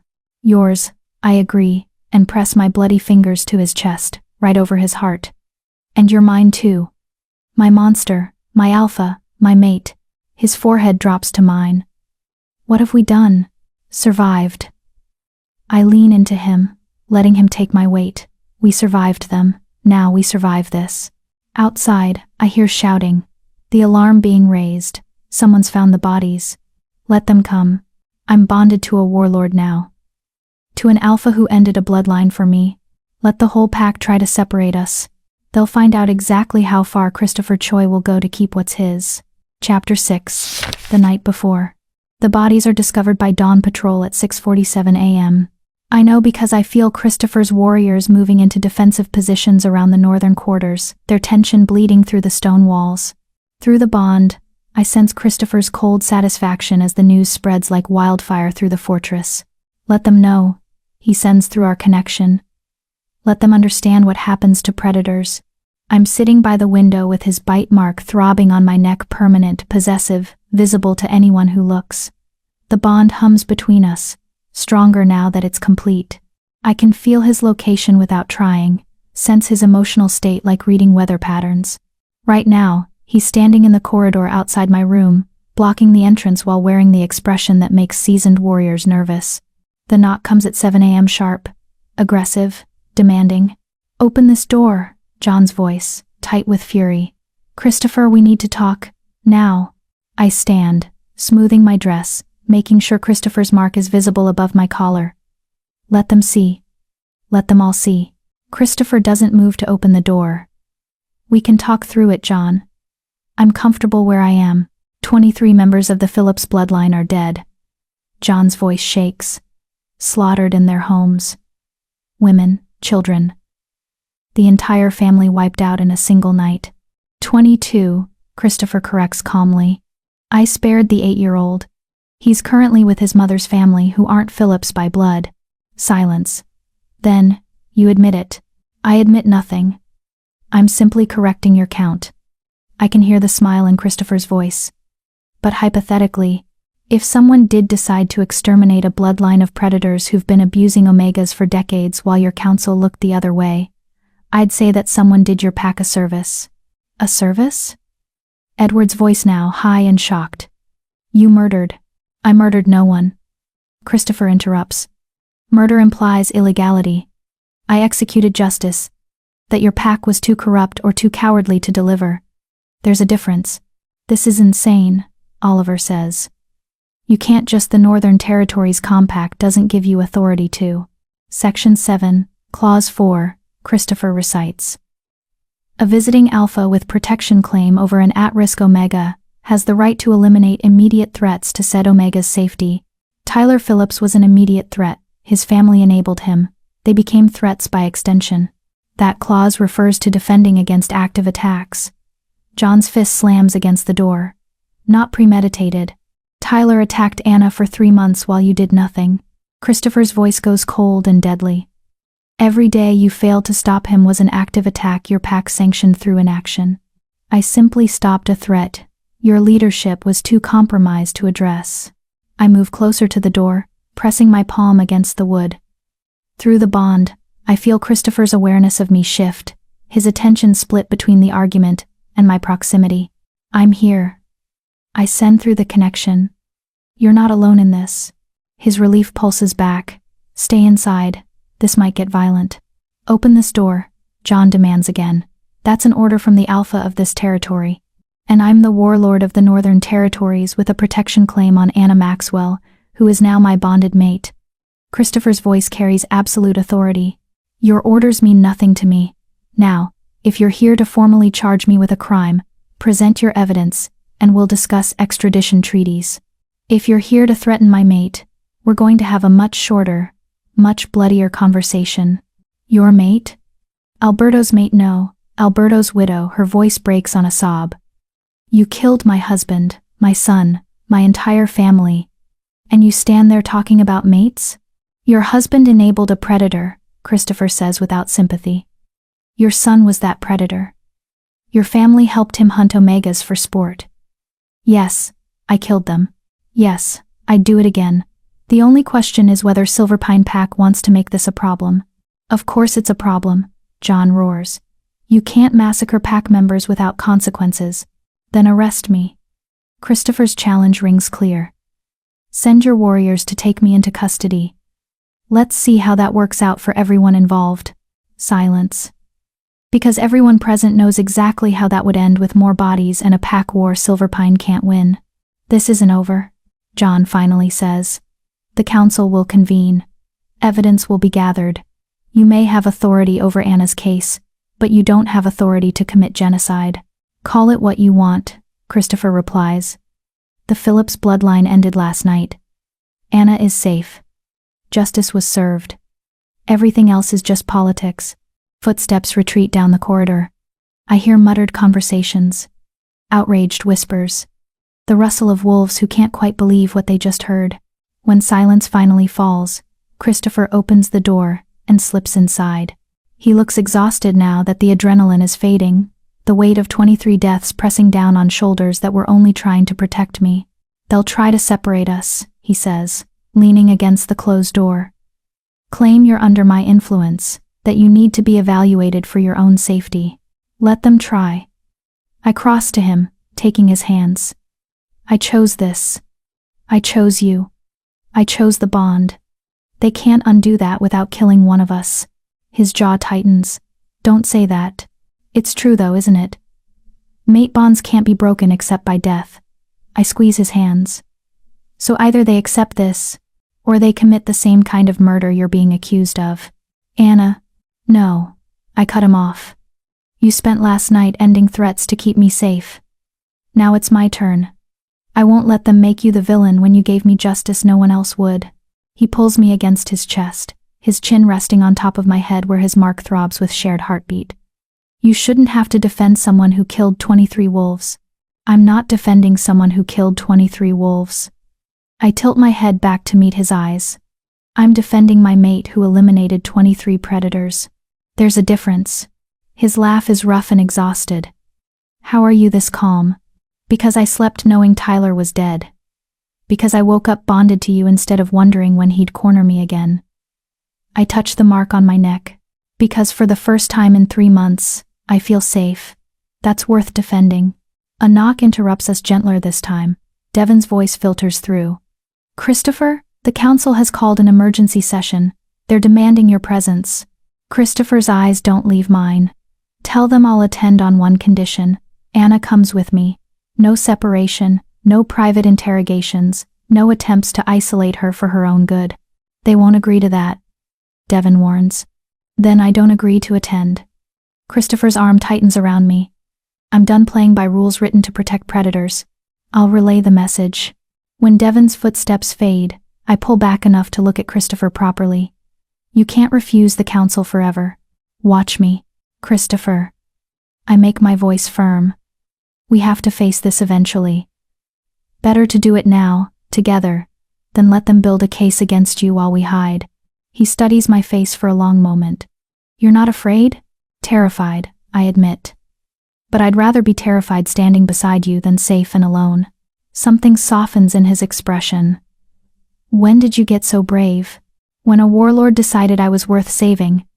I rise on my toes and kiss him softly. Now let's go show them that some bloodlines deserve extinction. His smile is sharp and fierce. Together? Together. The council chamber is packed when we arrive an hour later. Not just council members but pack leadership, visiting dignitaries who haven't fled yet, and what looks like half the fortress staff. Everyone wants to see the warlord who committed genocide face consequences. Everyone wants to see if I'll recant my story now that Tyler's family can't defend themselves. Christopher enters first, his hand wrapped around mine, making our bond obvious. His warriors flank us 10 of his best, armed and ready despite this being a supposedly peaceful council session. The mark on my neck is visible to everyone. I made sure of it. Let them see that I chose this, that I chose him. John sits in the Alpha's chair, looking like he aged a decade overnight. The remaining council members flank him, Edward, Oliver, and 3 others whose names I've never bothered to learn. Alberto's widow sits in the gallery, red-eyed and shaking with grief or rage or both. Christopher Choi. John begins formally. You stand accused of murdering 23 members of Silver Pine Pack, without trial, without authority, and without cause. How do you answer? Not guilty. Christopher's voice carries easily. On all counts. Murmurs ripple through the crowd. You admitted to killing them, Edward says. You admitted it this morning in the corridor. I admitted to correcting your body count. Christopher interrupts. That's not the same as a confession. But let's say, hypothetically, someone did eliminate the Phillips bloodline last night. Let's examine whether that constitutes murder. He releases my hand and steps forward, addressing the room like a commander addressing troops. Murder requires illegality. Killing in defense of self or others is not illegal under pack law. Tyler Phillips abused my mate for 3 months. He gestures to me. Anna reported it. Your council dismissed her. That dismissal made Tyler a continued threat to her safety. You could have removed her from the territory, Oliver argues, taken her north where Tyler couldn't reach her, and left how many other Omegas for him to abuse. Christopher's voice sharpens. Anna wasn't his first victim. She wasn't even his fifth. Your own records show a pattern of dismissed complaints, convenient transfers, suspicious deaths. The Phillips family has been hunting Omegas for decades while this council provided cover. That's not, Edward starts. Omega Crystal Nolan, Christopher cuts him off. Reported Alberto's nephew 3 years ago, dismissed for insufficient evidence, dead within a year. Omega Patricia Knox, reported Tyler 18 months ago, transferred to Border Patrol, killed by rogues 6 months later. He pulls out a folded paper from his jacket. I have 12 names, 12 Omegas who reported Phillips family members for abuse, all dismissed. 7 are now dead. The room goes silent. Where did you get that? John's voice is barely controlled. I asked questions your investigators apparently never thought to ask. Christopher's smile is cold. I spoke to Omegas who were too terrified to talk to your counsel. I found patterns your people ignored because acknowledging them would require punishing someone powerful. He turns, addressing the crowd now instead of just the council. How many of you knew? He asks. How many suspected Tyler was a predator but said nothing because his father sat on the council? How many of you heard rumors about the Phillips family, but decided it wasn't your problem? Uncomfortable shifting. Wolves won't meet his eyes. That's what I thought. Christopher's voice drips with contempt. You all knew. You all let it happen. Because pack politics mattered more than Omega lives. So yes, hypothetically, if someone decided to end that bloodline permanently, I'd call it justice. Not murder. Justice. Vigilante justice, John corrects tightly. Which is still illegal. Then charge me. Christopher spreads his arms. Arrest me. Try me. Let's present all the evidence in open court. Let's discuss every dismissed complaint, every dead Omega, every council member who looked the other way. I'm sure your pack's reputation will survive that scrutiny just fine. The threat is clear. Prosecute him, and he'll expose decades of corruption. Every council member who enabled the Phillips family will go down with him. John's jaw works. This isn't about politics. Everything is about politics. Christopher interrupts. The question is whether your pack wants to die on this hill, whether protecting a dead predator's legacy matters more than keeping peace with the Northern Territories. Are you threatening war? Edward asks carefully. I'm stating facts. Christopher's eyes sweep the room. My mate was abused for 3 months while your pack did nothing. Someone, possibly me, possibly someone else who got tired of waiting for justice eliminated the threat. Now you have a choice. Accept that justice was served in the absence of legal recourse. Or try to punish the person who did your job for you. Choose carefully. Alberto's widow stands suddenly. My son was innocent. That girl is lying. Your son was a predator, I say. And every eye swings to me. My voice shakes but doesn't break. He hurt me. He hurt others before me. He would have hurt more after me if Christopher hadn't stopped him. You're bonded to his killer. She points at my neck. Of course you'd defend him. I bonded to him because he's the only alpha in this entire pack who gave a damn that I was being beaten. My voice gains strength. Your son choked me until I passed out. He broke my ribs. He told me I should be grateful he was paying attention to an unmated Omega with no family, and when I reported it, your husband threatened to disappear me into the medical wing. Gasps echo through the chamber. That's not true, she whispers. But there's doubt in her eyes now. Ask the Omega who's been there for 6 months. I challenge. Ask why she suddenly can't remember what happened to her. Ask the families of the ones who died in convenient accidents. Ask anyone except the council members who spent decades protecting your family instead of the wolves they hurt. Silence falls heavy and damning. John finally speaks. This session is adjourned. The council will deliberate and present findings tomorrow. No. Christopher's voice cuts through the rustling of wolves preparing to leave. We're done deliberating. Here's what's going to happen. Silver Pine Pack will formally acknowledge that the Phillips bloodline was eliminated due to credible threats to Pack Omega safety. You'll update your protection laws to prevent this from happening again. And you'll never question my mate's testimony again.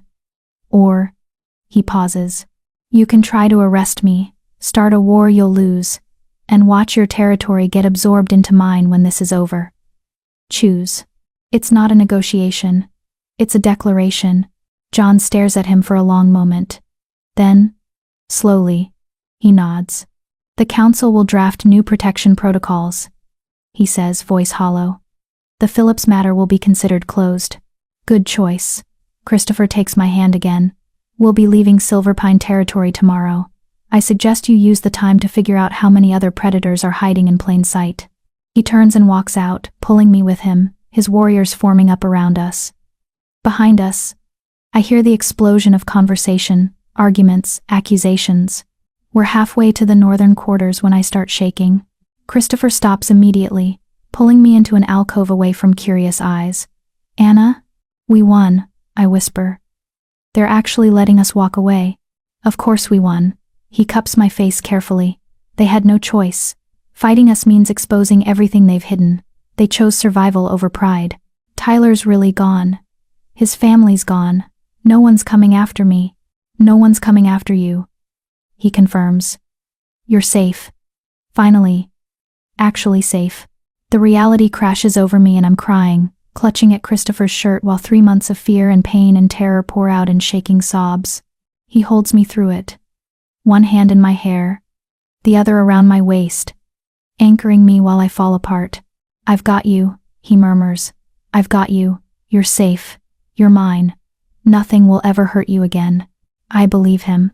For the first time in my life, I have an alpha who means it when he promises protection, even if that protection came wrapped in genocide and bloodshed. Especially because it did.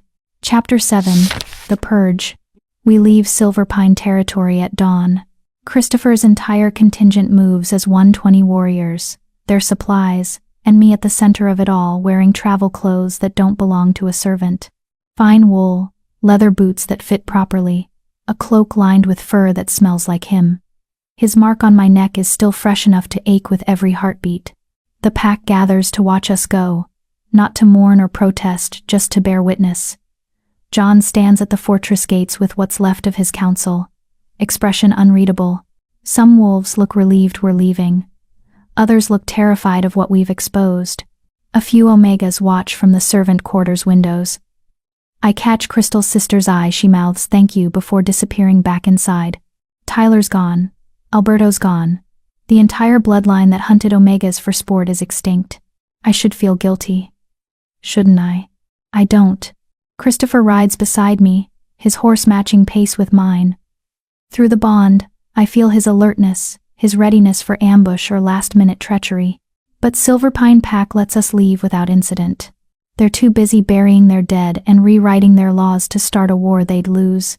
How do you feel? Christopher asks once the fortress disappears behind trees. Free, I answer honestly. Lighter. Like I can breathe fully for the first time in months. His hand reaches across the space between our horses, fingers brushing mine. No regrets? About bonding to you? Never. I squeeze his hand. About what had to happen for us to get here. I regret that it was necessary. I don't regret that you did it. He nods, something easing in his expression. We've had this conversation 3 times since the purge. He keeps asking because he needs to know I'm not going to wake up one day and realize I'm bonded to someone capable of genocide. I keep answering because I need him to understand. I chose this. I chose him. I'd choose him again. The Northern Territories are 3 days' ride from Silverpine. Christopher's lands span mountain ranges and old forests, territory he won through challenges and strategic alliances. His fortress is built into a mountain itself, stone and iron, and defensive positions that have never fallen to siege. It's not like Silverpine, he warns, as we make camp the first night. It's harsher. Colder. My pack is military first. Political second. You'll be expected to what? I interrupt. Be your mate? I already am. Be Pack Omega? I've been a servant for years. I know how to work. You're not a servant anymore. His voice is firm. You're the warlord's mate. That comes with authority, respect, protection. No one touches you. No one commands you. You answer to me and only me. The possessiveness should bother me. It doesn't. After 3 months of being Tyler's target, Being Christopher's priority feels like safety instead of imprisonment. What if they don't accept me? I ask quietly. What if they think I'm just some Omega you claimed during a territorial visit? What if… Anna… He cups my face, making me meet his eyes. I killed 23 wolves for you. My pack will accept you or they'll answer to me. There is no third option. I lean into his palm. You can't threaten everyone who looks at me sideways. Watch me. He means it. Through the bond, I feel his absolute conviction that anyone who threatens me forfeits their life. It should be terrifying. It's not. Maybe that makes me as much a monster as him. We reach the northern territories on the third day. The fortress rises from the mountainside like it grew there, all dark stone and iron gates, defensive towers watching the approaches. Wolves patrol the walls, warriors in black leather with weapons that aren't decorative. This is a military installation first, a political center second. The gates open before we reach them. Christopher's second-in-command, a scarred beta named Carlton, meets us in the courtyard with a full honor guard. Warlord.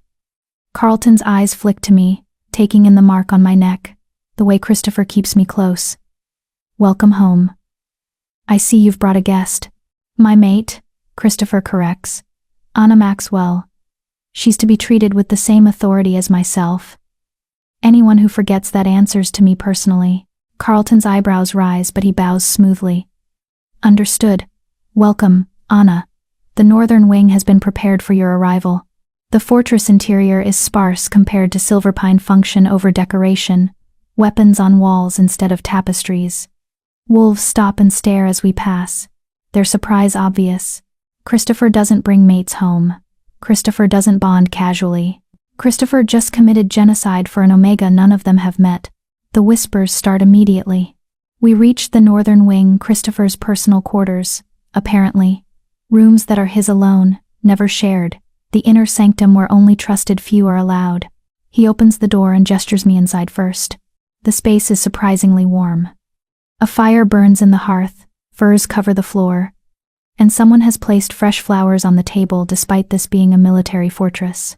The bed is massive, clearly built for an alpha of Christopher's size. Our bed now. It's not much, Christopher says, suddenly uncertain, in a way I've never seen him. I don't entertain. Don't have guests. It's perfect. I turn to face him. It's ours. That's all that matters. Relief floods through the bond. He was nervous. The warlord who ended a bloodline without flinching was nervous about whether I'd like his quarters.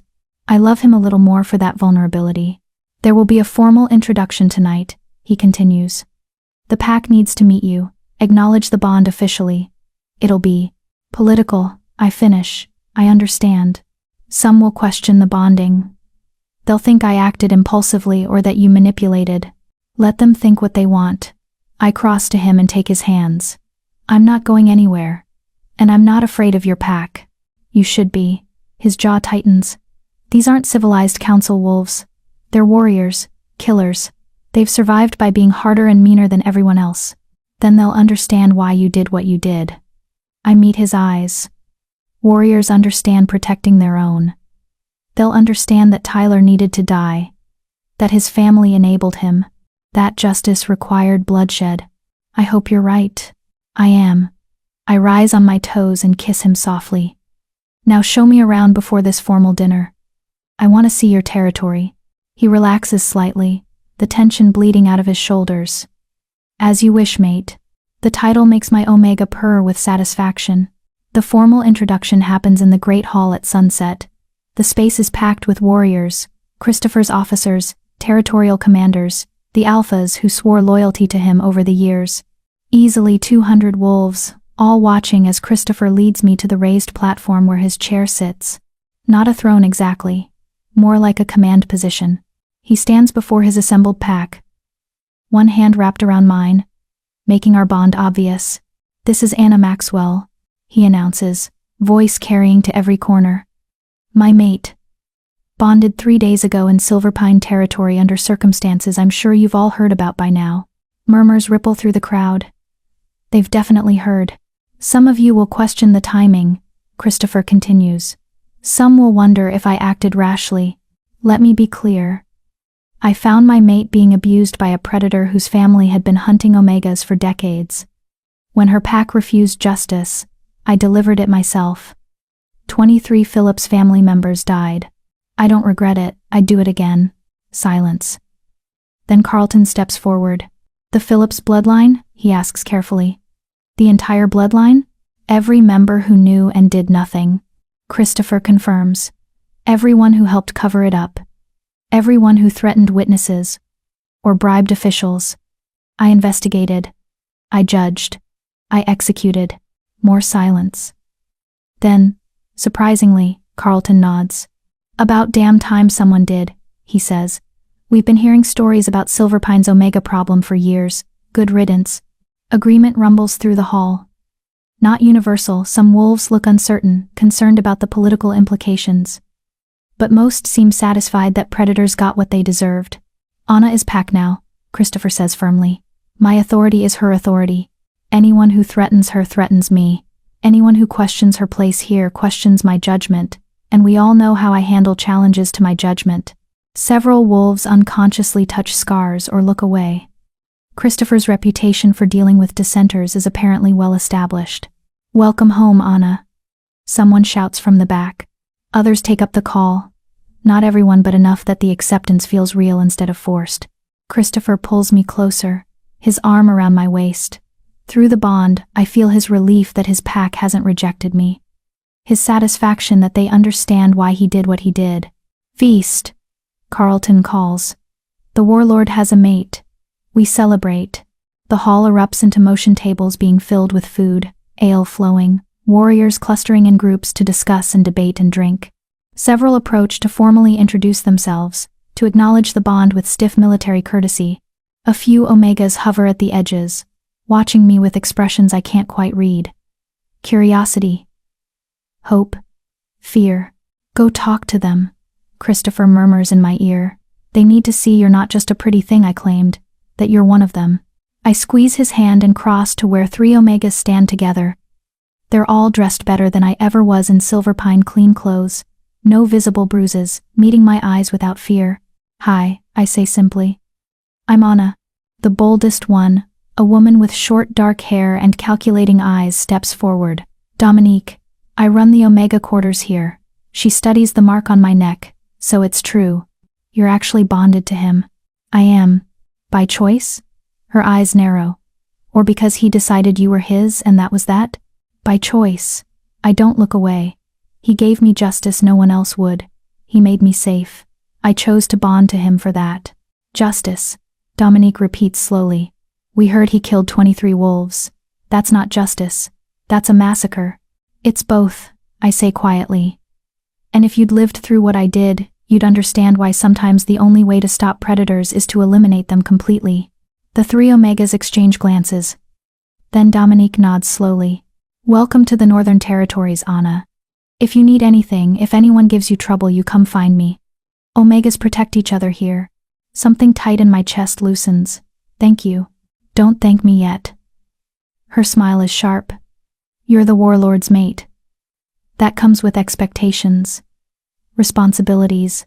You'll be expected to advocate for Omegas, to use your authority to improve conditions, I will, I interrupt. That's why I'm here. Not just to be Christopher's mate, but to make sure no Omega in this territory lives in fear the way I did. Dominique's smile widens. Good. Then we'll get along just fine. The evening continues: food, drink, introductions, political conversations I'm still learning to navigate. Christopher stays close, his presence a constant anchor through the bond.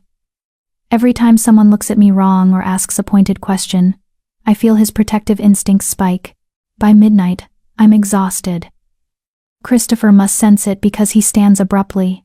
My mate needs rest, he announces. We'll continue celebrations tomorrow. No one argues. We retreat to the northern wing, leaving the party behind. The moment the door closes, I lean against it and laugh. What? Christopher asks, concerned. I went from servant to warlord's mate in 3 days. The absurdity hits me. 3 days ago, I was scrubbing floors and hiding bruises. Now I'm expected to have political opinions and advocate for Omegas, and I laugh again, slightly hysterical. This is insane. Anna, I'm not complaining. I look at him.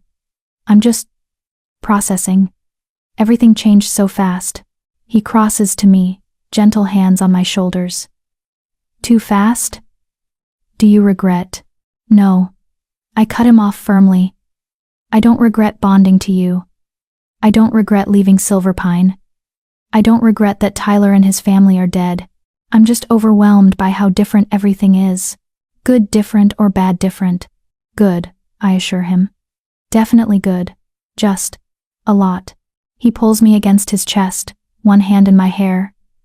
You don't have to be perfect at this immediately.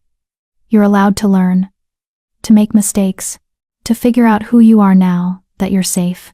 I breathe in his scent, pine and gunpowder and home. Who am I now? Mine, he says simply. My mate. My equal. The Omega the warlord committed genocide for. That's who you are now. I tilt my head back to meet his eyes. And if that's not enough, if I don't know how to be the person everyone expects, then be yourself. He kisses my forehead. The woman who stood in front of a council and named her abuser. The Omega who chose to bond with a monster because he made her feel safe. That's more than enough. Through the bond, I feel his absolute sincerity. He doesn't need me to be anyone other than who I am. I love you, I say, and realize as the words leave my mouth that they're true. I know it's fast and probably not logical and we barely know each other, but I love you too. His arms tighten. From the moment I saw those bruises and something in me decided you were mine to protect. That was it. That was when I knew I'd burn the world for you if necessary. You only had to burn 23 wolves, I point out. So far. His smile is dark. But the world should know. Anyone who threatens you meets the same fate as Tyler Phillips. I don't care how powerful they are or what territory they control. Touch my mate and die screaming. It should sound like hyperbole. It doesn't. He means every word. And God's help me. I love him more for it. Chapter 8. The Reckoning. The first real challenge to our bond comes 6 days after we arrive in the Northern Territories. I'm settling into a routine mornings with Dominique learning Omega politics, afternoons observing Christopher's command meetings, evenings where we're just Christopher and Anna instead of warlord and mate. It's peaceful in a way I've never experienced. Too peaceful, apparently. The messenger arrives at dawn with news that makes Christopher go absolutely still in that way that means violence is coming. What is it?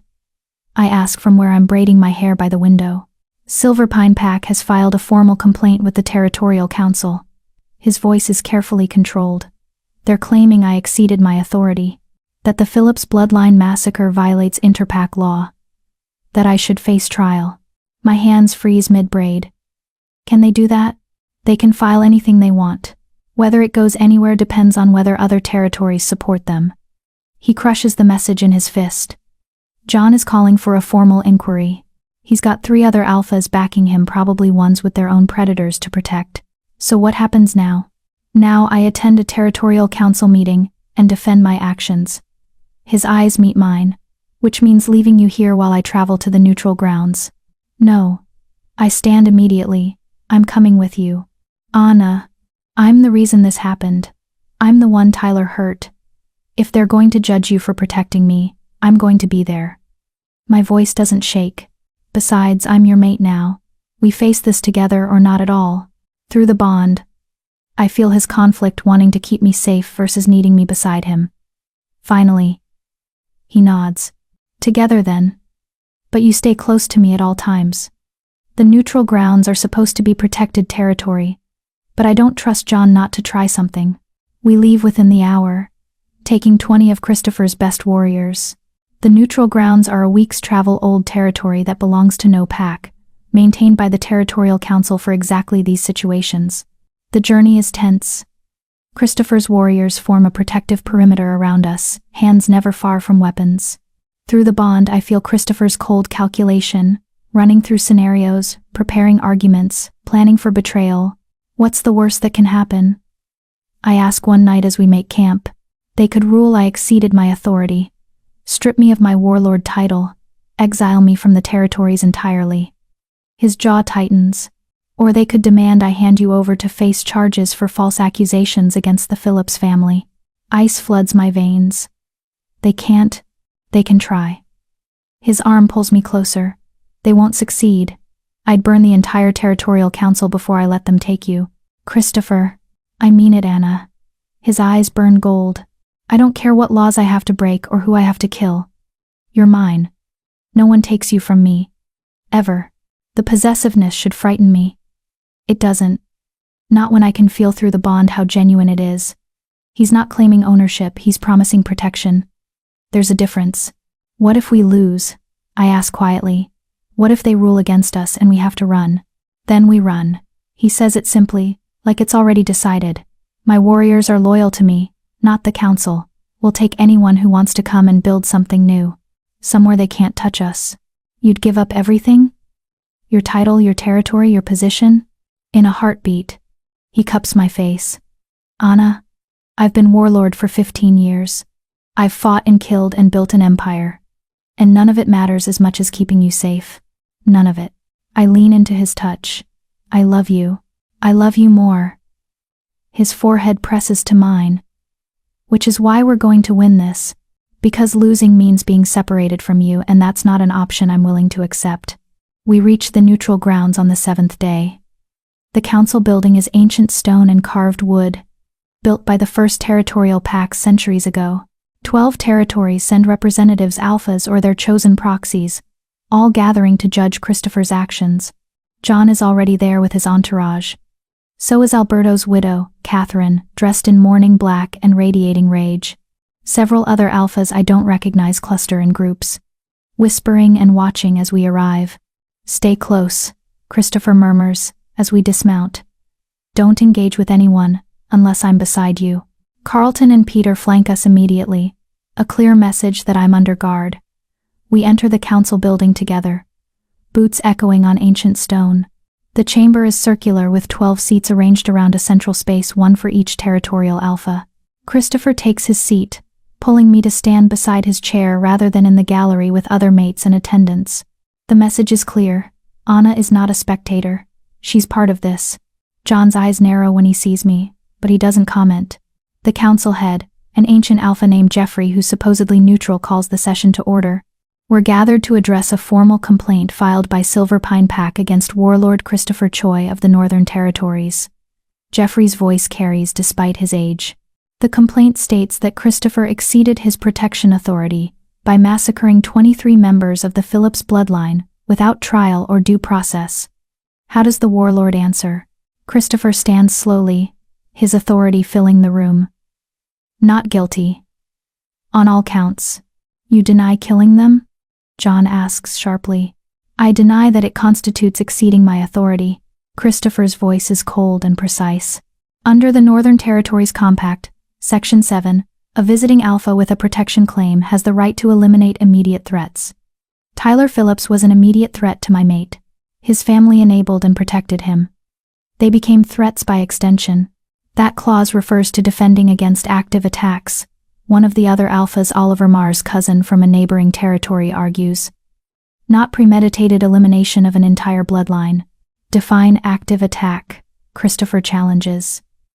Because Tyler Phillips abused my mate for 3 months while Silver Pine's council did nothing. Every day they failed to stop him was an active attack they sanctioned through inaction. She could have left Silver Pine territory. Catherine speaks up, her voice shaking with grief and rage. She could have reported to other authorities. She didn't have to. She reported to her own council. I interrupt, surprising myself. She was dismissed. Threatened. Your husband told his colleagues I should be sent to the medical wing for evaluation. Where exactly was I supposed to go? Jeffrey's eyes fix on me. You're Anna Maxwell? Yes, council head. And you claim Tyler Phillips abused you for 3 months? I don't claim it. It happened. I pull down my collar, showing the faded marks that still linger. These are from him choking me until I passed out. I have scars on my ribs from where he broke them. I have. She's lying. Catherine surges to her feet. My son was innocent. This Omega fabricated accusations to get attention from a powerful alpha. Your son was a predator, Christopher snarls, his alpha power slamming into the room. Several wolves flinch. And you knew. You all knew. Silverpine Pack has a documented history of dismissed Omega complaints. Want me to present the evidence? He pulls out a thick folder, the same one he mentioned in Silverpine. Names, dates, testimonies he collected during his investigation. Omega Crystal Nolan, he reads. Reported Alberto Phillips' nephew for assault, dismissed by counsel, dead within a year. Omega Patricia Knox, reported Tyler Phillips, transferred to Border Patrol, killed by rogues. Omega Susan Arellano, reported Alberto Phillips himself, sent to medical wing for psychological evaluation, still there after 8 months, memory conveniently failing. He looks up, eyes burning gold. I have 12 names. 12 Omegas who reported Phillips' family members. All dismissed. 7 are dead. 3 are in medical care with mysterious memory loss. 2 fled the territory entirely. That's not coincidence. That's a pattern. The chamber erupts, alphas shouting over each other, some demanding to see the evidence, others claiming it's fabricated. Jeffrey slams his staff on the floor. Order. Silence falls slowly. These are serious accusations, Jeffrey says. If true, they suggest systemic failure in Silverpine's Omega protection protocols. If true, I hear myself say. Council head. I lived it. Crystal was my friend. She tried to report and they destroyed her for it. I watched it happen, and when it was my turn, I knew exactly what would happen if I spoke up. So yes, Christopher killed 23 wolves. And yes, it was necessary, because that was the only justice we were ever going to get. Catherine's face contorts with rage.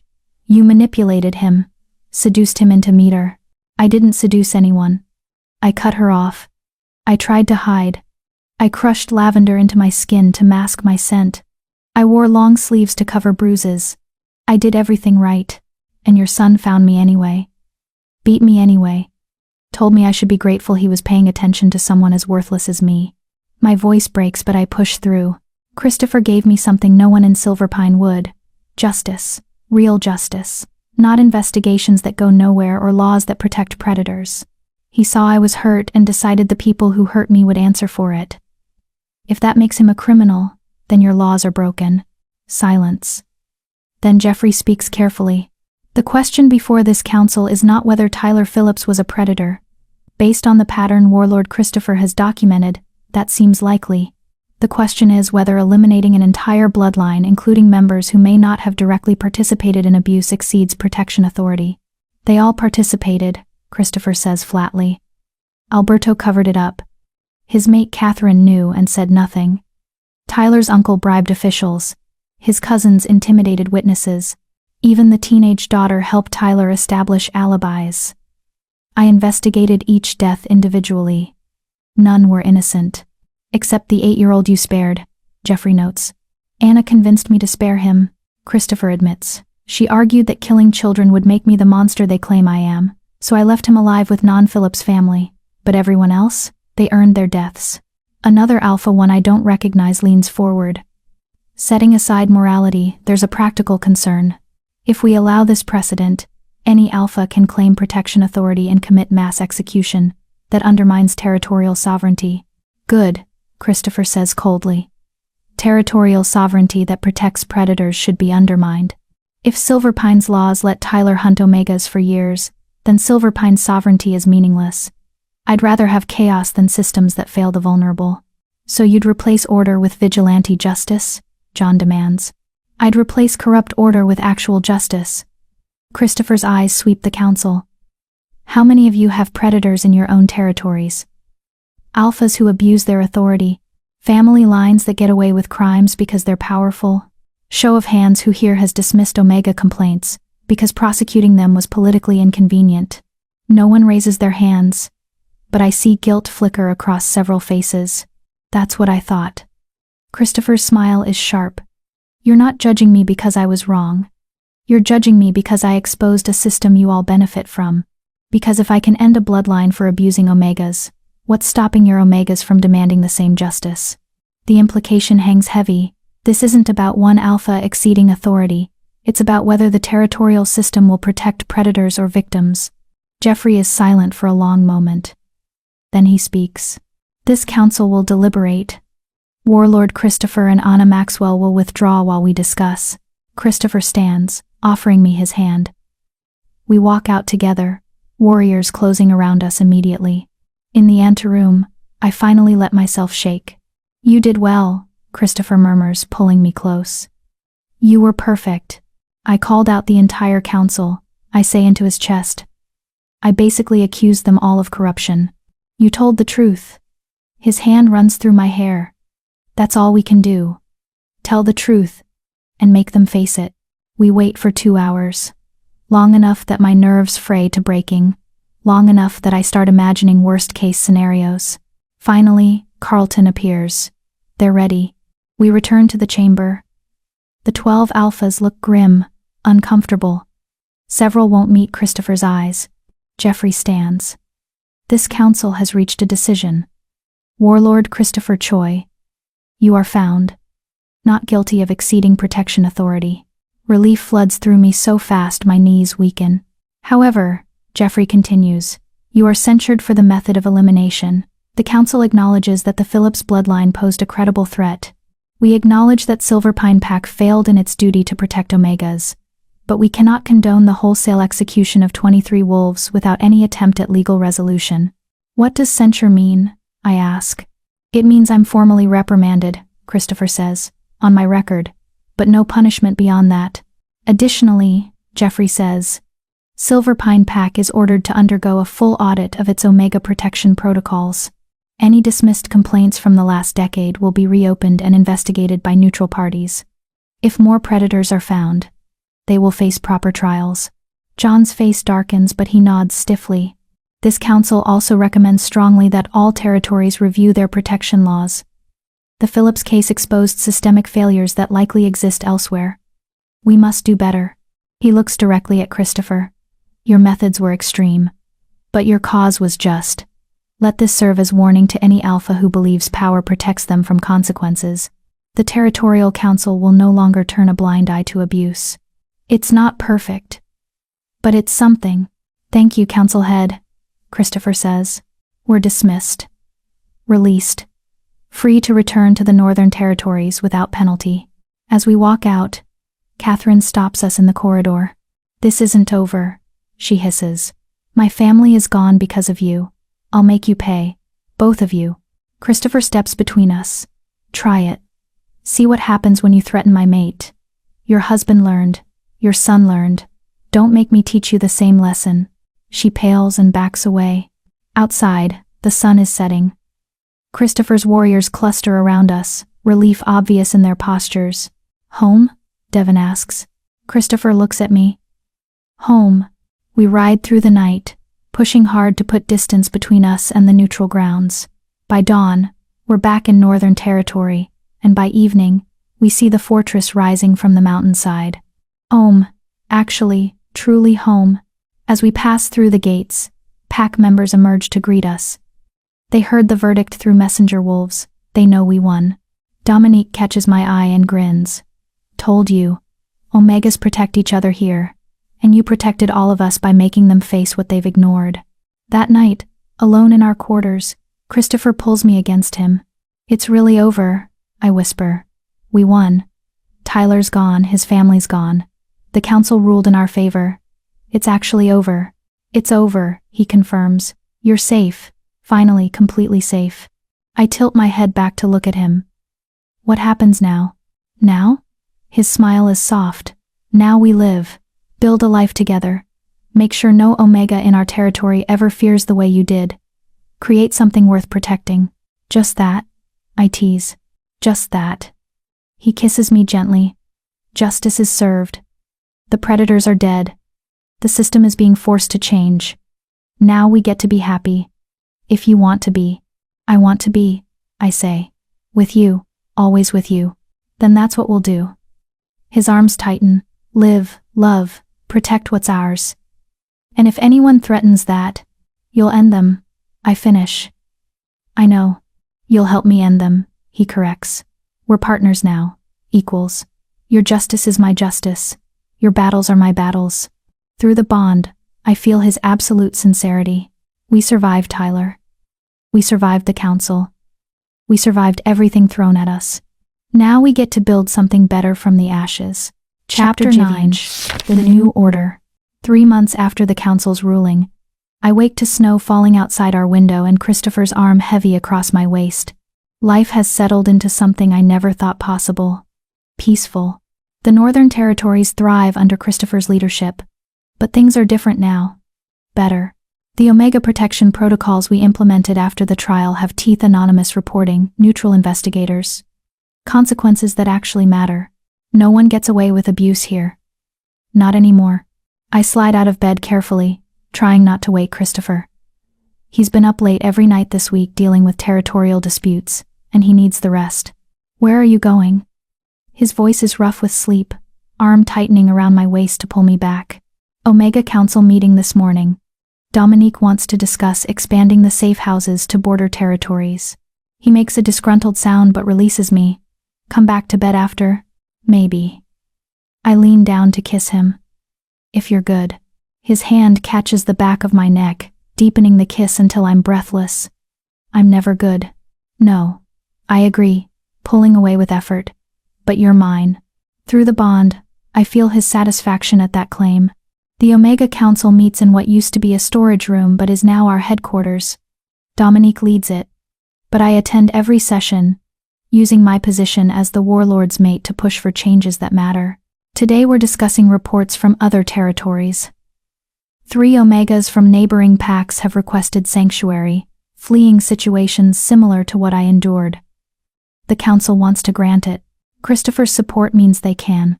The question is whether we make it public, Dominique says, spreading maps across the table. If we advertise that we take in abused Omegas, we'll be flooded with requests. Can we handle that? We have to try, says Vivian, one of the younger council members. Anna's story is spreading. Omegas everywhere heard that the warlord ended an entire bloodline to protect his mate. They're desperate for the same justice, which creates political problems, Kelly points out. She transferred here from Silver Pine 2 months ago, finally brave enough to leave after the council's ruling. Other alphas won't appreciate their Omegas fleeing to Northern Territory. It makes them look weak. Good, I say flatly. If they didn't want to look weak, they should have protected their Omegas better. We're not responsible for their reputation. Dominique grins. Spoken like a warlord's mate. But Kelly's right, we need to be strategic. Taking in refugees is one thing. Advertising it openly is declaring war on every alpha who abuses their power. Then we declare it quietly, I suggest. Safe houses along border routes. Underground networks that get information to those who need it. Let the Omegas find us without making it a public challenge to their alphas. Everyone nods slowly. It's a compromise that protects those who need help without forcing immediate confrontation. We spend 3 hours planning logistics, safe routes, trusted contacts, resources needed. By the time the meeting ends, my head aches but my heart feels full. This is what justice looks like after the bloodshed ends.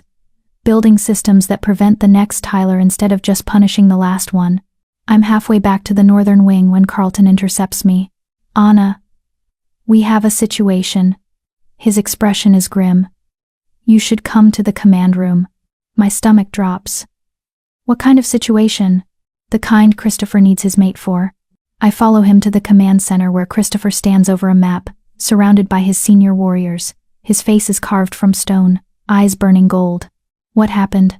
I ask immediately. He looks up, and through the bond I feel his cold rage. Silverpine Pack is requesting aid. They're under attack by rogues. My breath catches. How many? 50. Maybe more. Organized assault, not random violence. Peter points to marks on the map. They hit the border patrols first, then move toward the fortress itself. John's calling every ally he has. And he called you? I can't keep the disbelief from my voice. After everything, territorial alliances don't dissolve because of personal disputes, Christopher says tightly. If Silverpine falls to rogues, it destabilizes the entire region. Other territories are already mobilizing, so you're going to help them. Not a question. I'm considering it. His eyes meet mine. But I want your input first. These are the wolves who let Tyler hurt you, who dismissed your complaints, Who tried to have me tried for protecting you? Do we risk our warriors to save them? Every eye in the room turns to me. This is a test not of my loyalty, but of my judgment. Christopher's asking if I can separate personal grievance from strategic necessity. I think about Crystal. About the Omegas who died because Silverpine's leadership failed them. About the ones still there, still vulnerable. The Omegas, I say slowly. What happens to Silverpine's Omegas if the pack falls? Rogues don't take prisoners, Devon says grimly. Especially not Omegas. They'd be, he stops, unwilling to finish that sentence in front of me. I know what he's not saying. I've heard the stories about what rogues do to captured Omegas. Then we help, I decide. Not for John. Not for the council that failed me. But for the Omegas who don't deserve to suffer because their leadership is corrupt. We help. And we make it clear why we're helping. Christopher studies my face for a long moment, then nods. Carlton, mobilize 50 warriors. We leave within the hour. He looks at me. You're staying here? No. I cut him off. If you're going back to Silverpine, I'm going with you. Those Omegas need to see that one of their own made it out. That there's hope beyond their territory's failures. Anna, this is a combat situation. I know. I step closer, lowering my voice. And I trust you to keep me safe. But I need to do this. I need to go back and show them that Tyler didn't win. That his family didn't win. That I survived and thrived, and they can too. Through the bond, I feel his conflict. He wants to protect me, keep me far from danger. But he understands why I need this. You don't leave my sight, he finally says. Not for a second. And the moment it gets too dangerous, you retreat with the Omega evacuation group. Non-negotiable. Agreed. He pulls me aside while his warriors prepare. You don't have to prove anything to them. I'm not trying to prove anything. I touch his face. I'm trying to save the ones like Crystal who never got out. The ones who are too scared to run, too afraid to hope. If they see me alive, safe, bonded to you, maybe they'll believe escape is possible. His forehead touches mine. You're too good for this world. No. I smile sadly. I'm just someone who survived and wants others to survive too. There's a difference. We ride hard, reaching Silverpine territory by nightfall. The fortress is under siege, fires burning, sounds of combat echoing from the walls. Rogue wolves circle, like a noose tightening. Christopher's arrival shifts the battlefield immediately. 50 Northern Territory warriors hit the rogue lines like a hammer, breaking their formation, driving them back from the walls. I stay with the protected center as ordered, watching Christopher cut through enemies with brutal efficiency. Through the bond, I feel his focus, his rage channeled into protection instead of revenge. By midnight, the rogues retreat. Not defeated entirely, but bloodied enough to regroup and reconsider. The immediate threat is over. John meets us in the courtyard, covered in blood and exhaustion.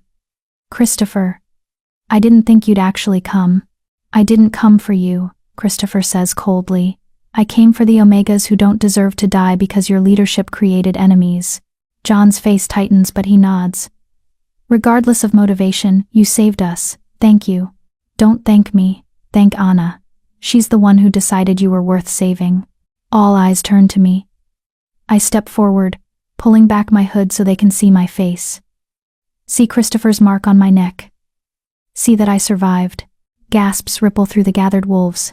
Omegas in particular stare at me like I'm a ghost. Anna? Kelly's sister Anne pushes through the crowd. Is that really you? It's me. I meet her eyes. I survived, and I came back to make sure others can survive too. You're bonded, she breathes, staring at my neck. To him. To the warlord who ended the bloodline that hurt me, I finish. Yes. And I'd choose him again every single time. More Omegas emerge from the fortress now that the fighting stopped. I see recognition in their faces. Some were servants with me. Some saw Tyler hurt me and said nothing because speaking up was dangerous. Now they see me standing beside the most powerful alpha in the territories, wearing his mark, commanding respect, instead of invisibility. I'm not here to judge anyone. I say loud enough for all to hear. I know how hard it is to survive in systems designed to keep us powerless. But I also know escape is possible. Protection is possible. Justice is possible. I look at Christopher. I found an alpha who believed me, who protected me, who made me safe. And now I'm using that safety to help others. The Northern Territories accepts Omega refugees. Dominique steps forward. She came with the warriors. Another survivor helping save more. No questions asked. No judgment. If you're being hurt, if you're afraid, if you need safety, we'll provide it. Anne's hand shoots up. I want to go. To the Northern Territories. I want. Her voice breaks. I want to be safe. Then you'll come with us when we leave. I promise. Anyone who wants sanctuary has it. 7 Omega step forward immediately. 7 who are brave enough or desperate enough to take the chance. John's face darkens. You can't just take my pack members. They're not property. Christopher cuts him off. They're wolves exercising their right to seek better circumstances. Unless you want to argue that Omegas don't have that right. John's jaw works, but he says nothing. After the council's ruling, after the audit, he can't afford to look like he's imprisoning Omegas. We'll leave at dawn, Christopher announces. Anyone who wants to come, be ready. That night, we're housed in guest quarters, the same rooms where Christopher first claimed protection over me. It feels like a lifetime ago. Instead of 4 months, 12 Omegas decided to come. I tell Christopher, as we prepare for bed. 12 who are brave enough to hope for something better. Because of you, he says, pulling me close. They saw you survive and thought maybe they could too. We created this together. I look up at him.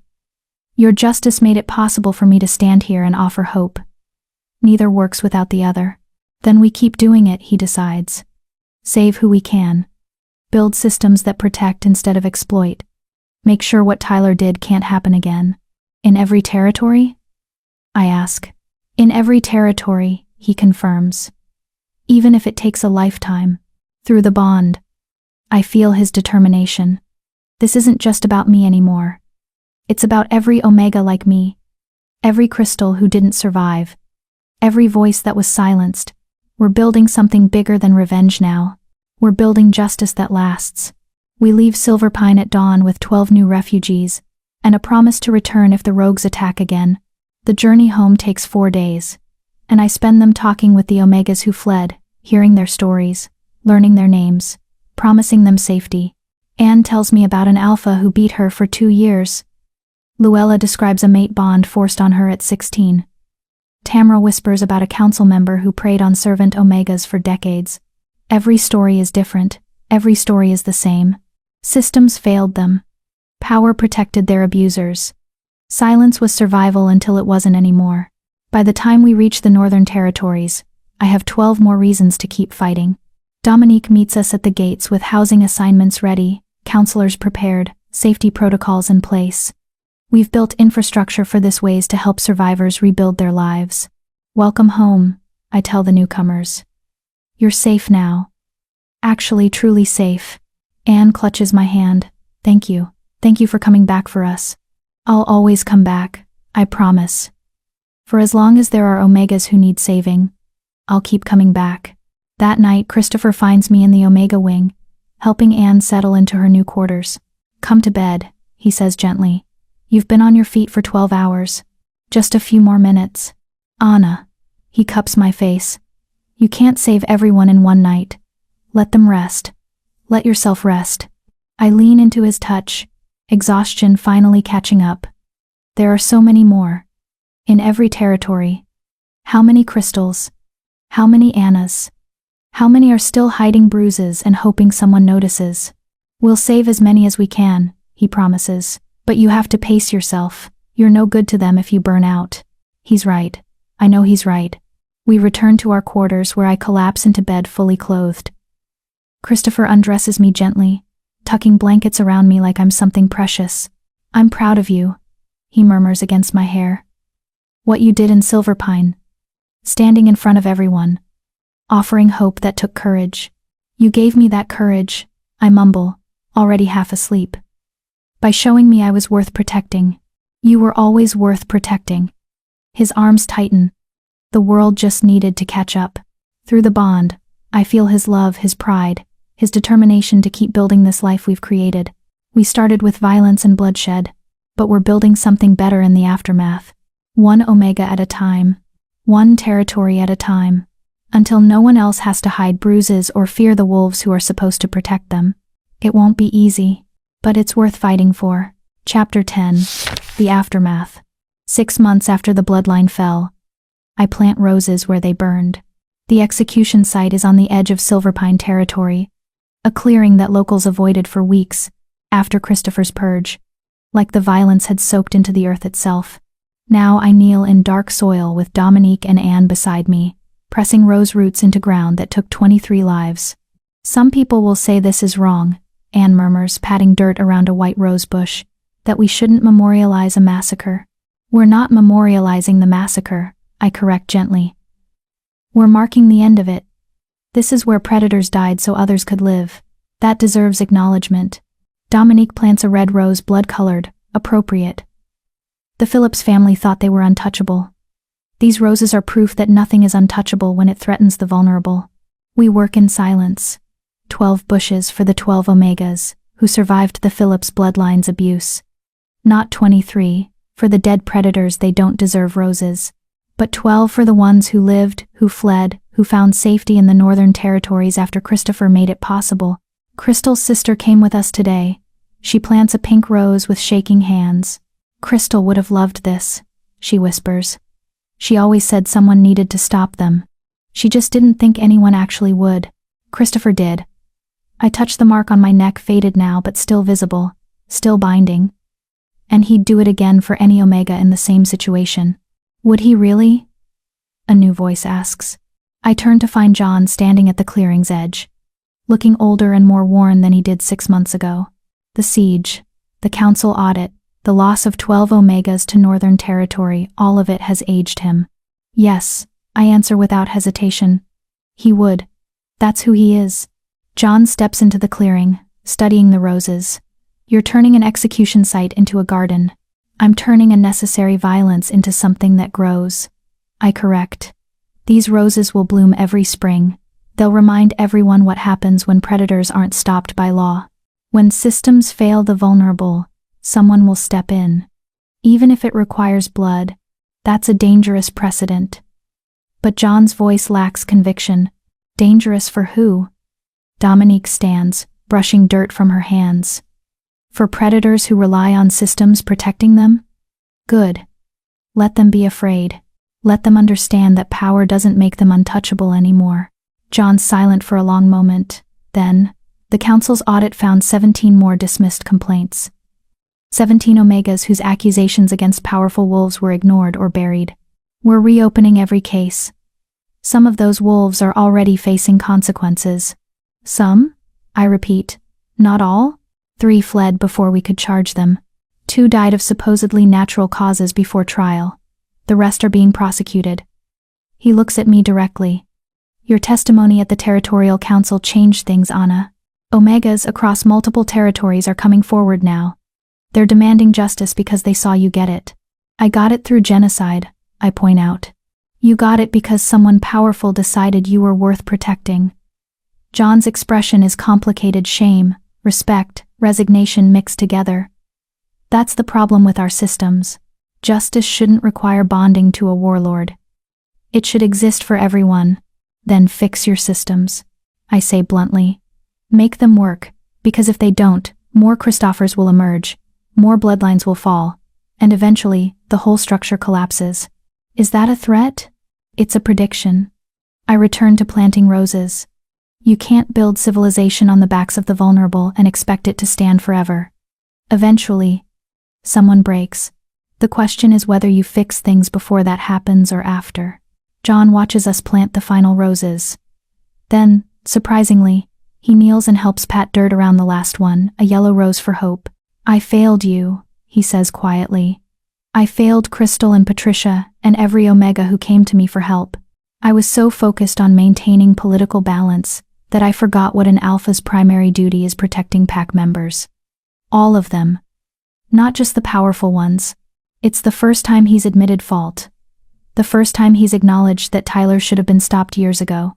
It's too late for Crystal, I say. Too late for the others who died. But it's not too late for the ones still living in fear. Make Silverpine a place where they don't need to flee to feel safe. I'm trying. He stands, brushing dirt from his knees. It's slow. There's resistance. But we're changing. Because of what Christopher did. Because of what you survived. Don't make me a symbol, I warn. I'm just someone who got lucky enough to be noticed by an alpha who cared. That luck shouldn't be necessary for survival. Agreed, he nods once. For what it's worth, I'm glad you're alive. I'm glad you found protection. Even if the method was. He trails off. Unable to find words adequate for describing genocide. Necessary. I finish. It was necessary. I wish it wasn't. But Tyler wasn't going to stop. His family wasn't going to stop enabling him. Someone had to end it. And you chose Christopher for that role. Christopher chose himself. I correct. The moment he saw bruises on my wrist. I just accepted what he was willing to do. John leaves without another word. We finish planting in silence. By sunset, 12 rose bushes stand in a circle around the clearing. In spring, they'll bloom white and red and pink and yellow. Life growing from death, beauty marking violence. It's done, Dominique says, stepping back to survey our work. No. I shake my head. It's just beginning. These roses are a promise. To every Omega who thinks escape is impossible, it's not. To every predator who thinks power protects them, it doesn't. This is the beginning of something better. Christopher finds me at the clearing after dark, drawn by the bond that always knows where I am. Planting roses? He asks, wrapping his arms around me from behind. Marking territory. I lean into his warmth. Letting everyone know what happened here matters. That it changed things. It did change things. His chin rests on my head. 4 territories have reformed their Omega protection laws in the last 6 months. 2 council members resigned over the audit findings. Silverpine isn't the only pack dealing with consequences. Good. I turn in his arms to face him. Your violence broke something open that needed breaking. Now we build something better in its place. We? He smiles slightly. When did this become we? When you bonded me. When you made me your equal. When you gave me authority to speak for Omegas across territories. I touch his face. I was a servant hiding bruises 6 months ago. Now I'm advocating for policy changes and offering sanctuary to refugees and planting memorial gardens. That's we, Christopher. That's what we built together. Through the bond, I feel his pride, his love, his continued amazement that I chose him despite everything. Any regrets? He asks the question he's asked a dozen times over the past months. None. My answer never changes. Do you regret it? The killing, the consequences, the way everything changed? He's quiet for a moment, considering honestly. I regret that 23 wolves had to die. I regret that justice required blood. I regret that children grew up in that bloodline and learned to be predators, because that's what their family taught them. He pauses. But I don't regret protecting you. I don't regret making you safe. I don't regret that Tyler and his enablers can never hurt anyone again. So, complicated regrets. I guess. That's honest, I say. You deserve honesty. His hands frame my face. You deserve an alpha who admits that violence was necessary but not good. Who acknowledges that we did something terrible for the right reasons. Who doesn't pretend genocide is ever clean or simple just because the targets were predators. I love you, I tell him. Monster and all. Regrets and all. Violence and all. I love you too. He kisses me softly. My mate. My conscience. The Omega who made me better by refusing to let me be anything less than honest about what I am. We stand in the clearing until full darkness falls, surrounded by roses that will bloom in spring. 2 weeks later, I discover I'm pregnant. The healer confirms it with a smile that suggests she's been expecting this. About 6 weeks along. Healthy. Strong heartbeat already. I sit on the examination table, hand pressed to my stomach where nothing shows yet but everything has changed. A child. Christopher's child. A life we created together in the aftermath of death. Does Christopher know? The healer asks. Not yet. My voice sounds distant to my own ears. I just found out. He'll be thrilled, she assures me. Protective as hell, but thrilled. I laugh because she's right. Christopher's protective instincts are already overwhelming. Adding pregnancy to the mix might actually be dangerous for anyone who looks at me wrong.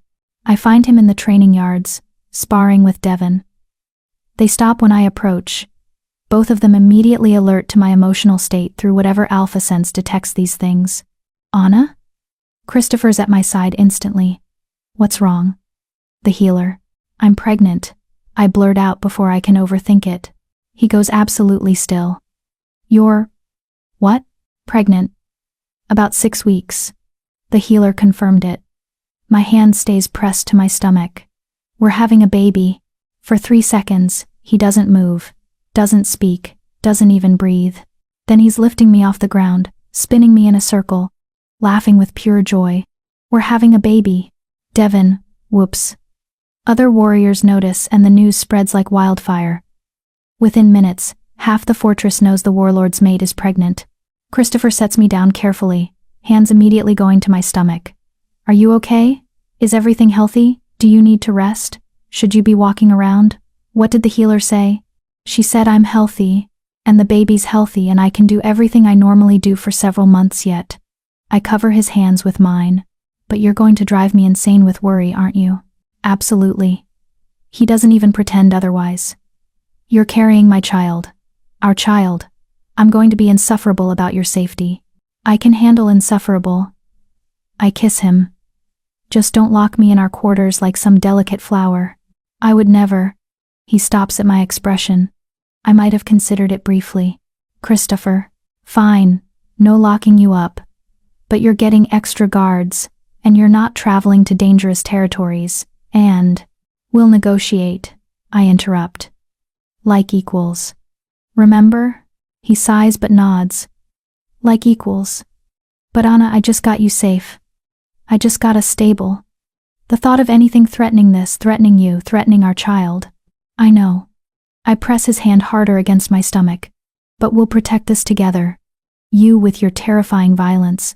Me with my equally terrifying advocacy. And our child will grow up knowing they're loved fiercely by both of us.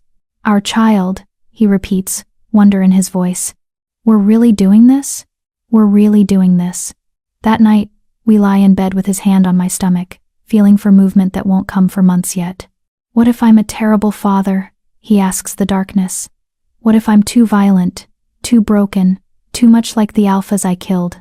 Then I'll remind you every day that you're capable of gentleness. I thread my fingers through his. You protect fiercely. You love completely. You gave me justice when no one else would. Those same qualities will make you a good father. What if our child asks about the Phillips bloodline someday? What do I say? The truth. I turn to face him.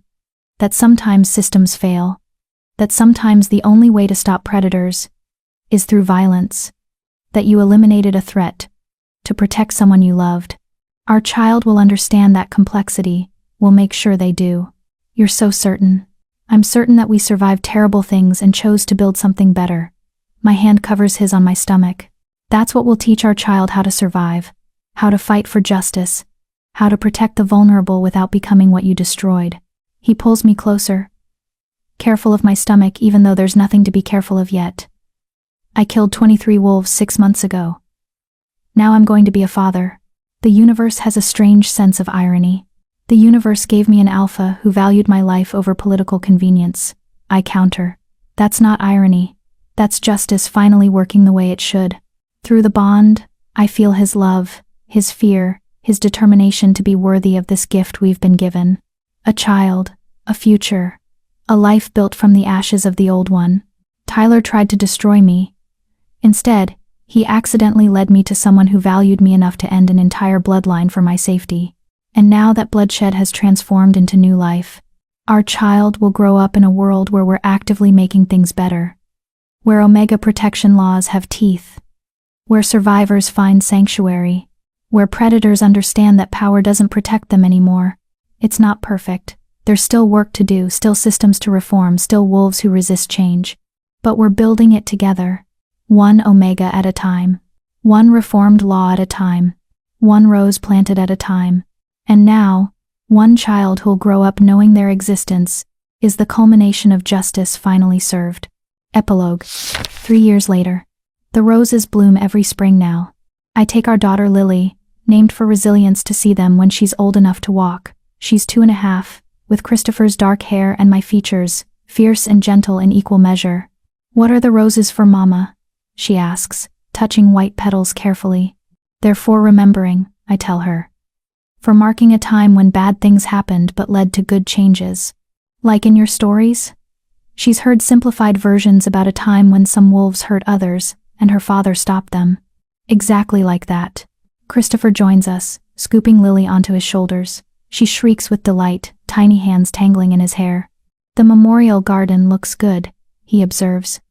"The new roses are thriving.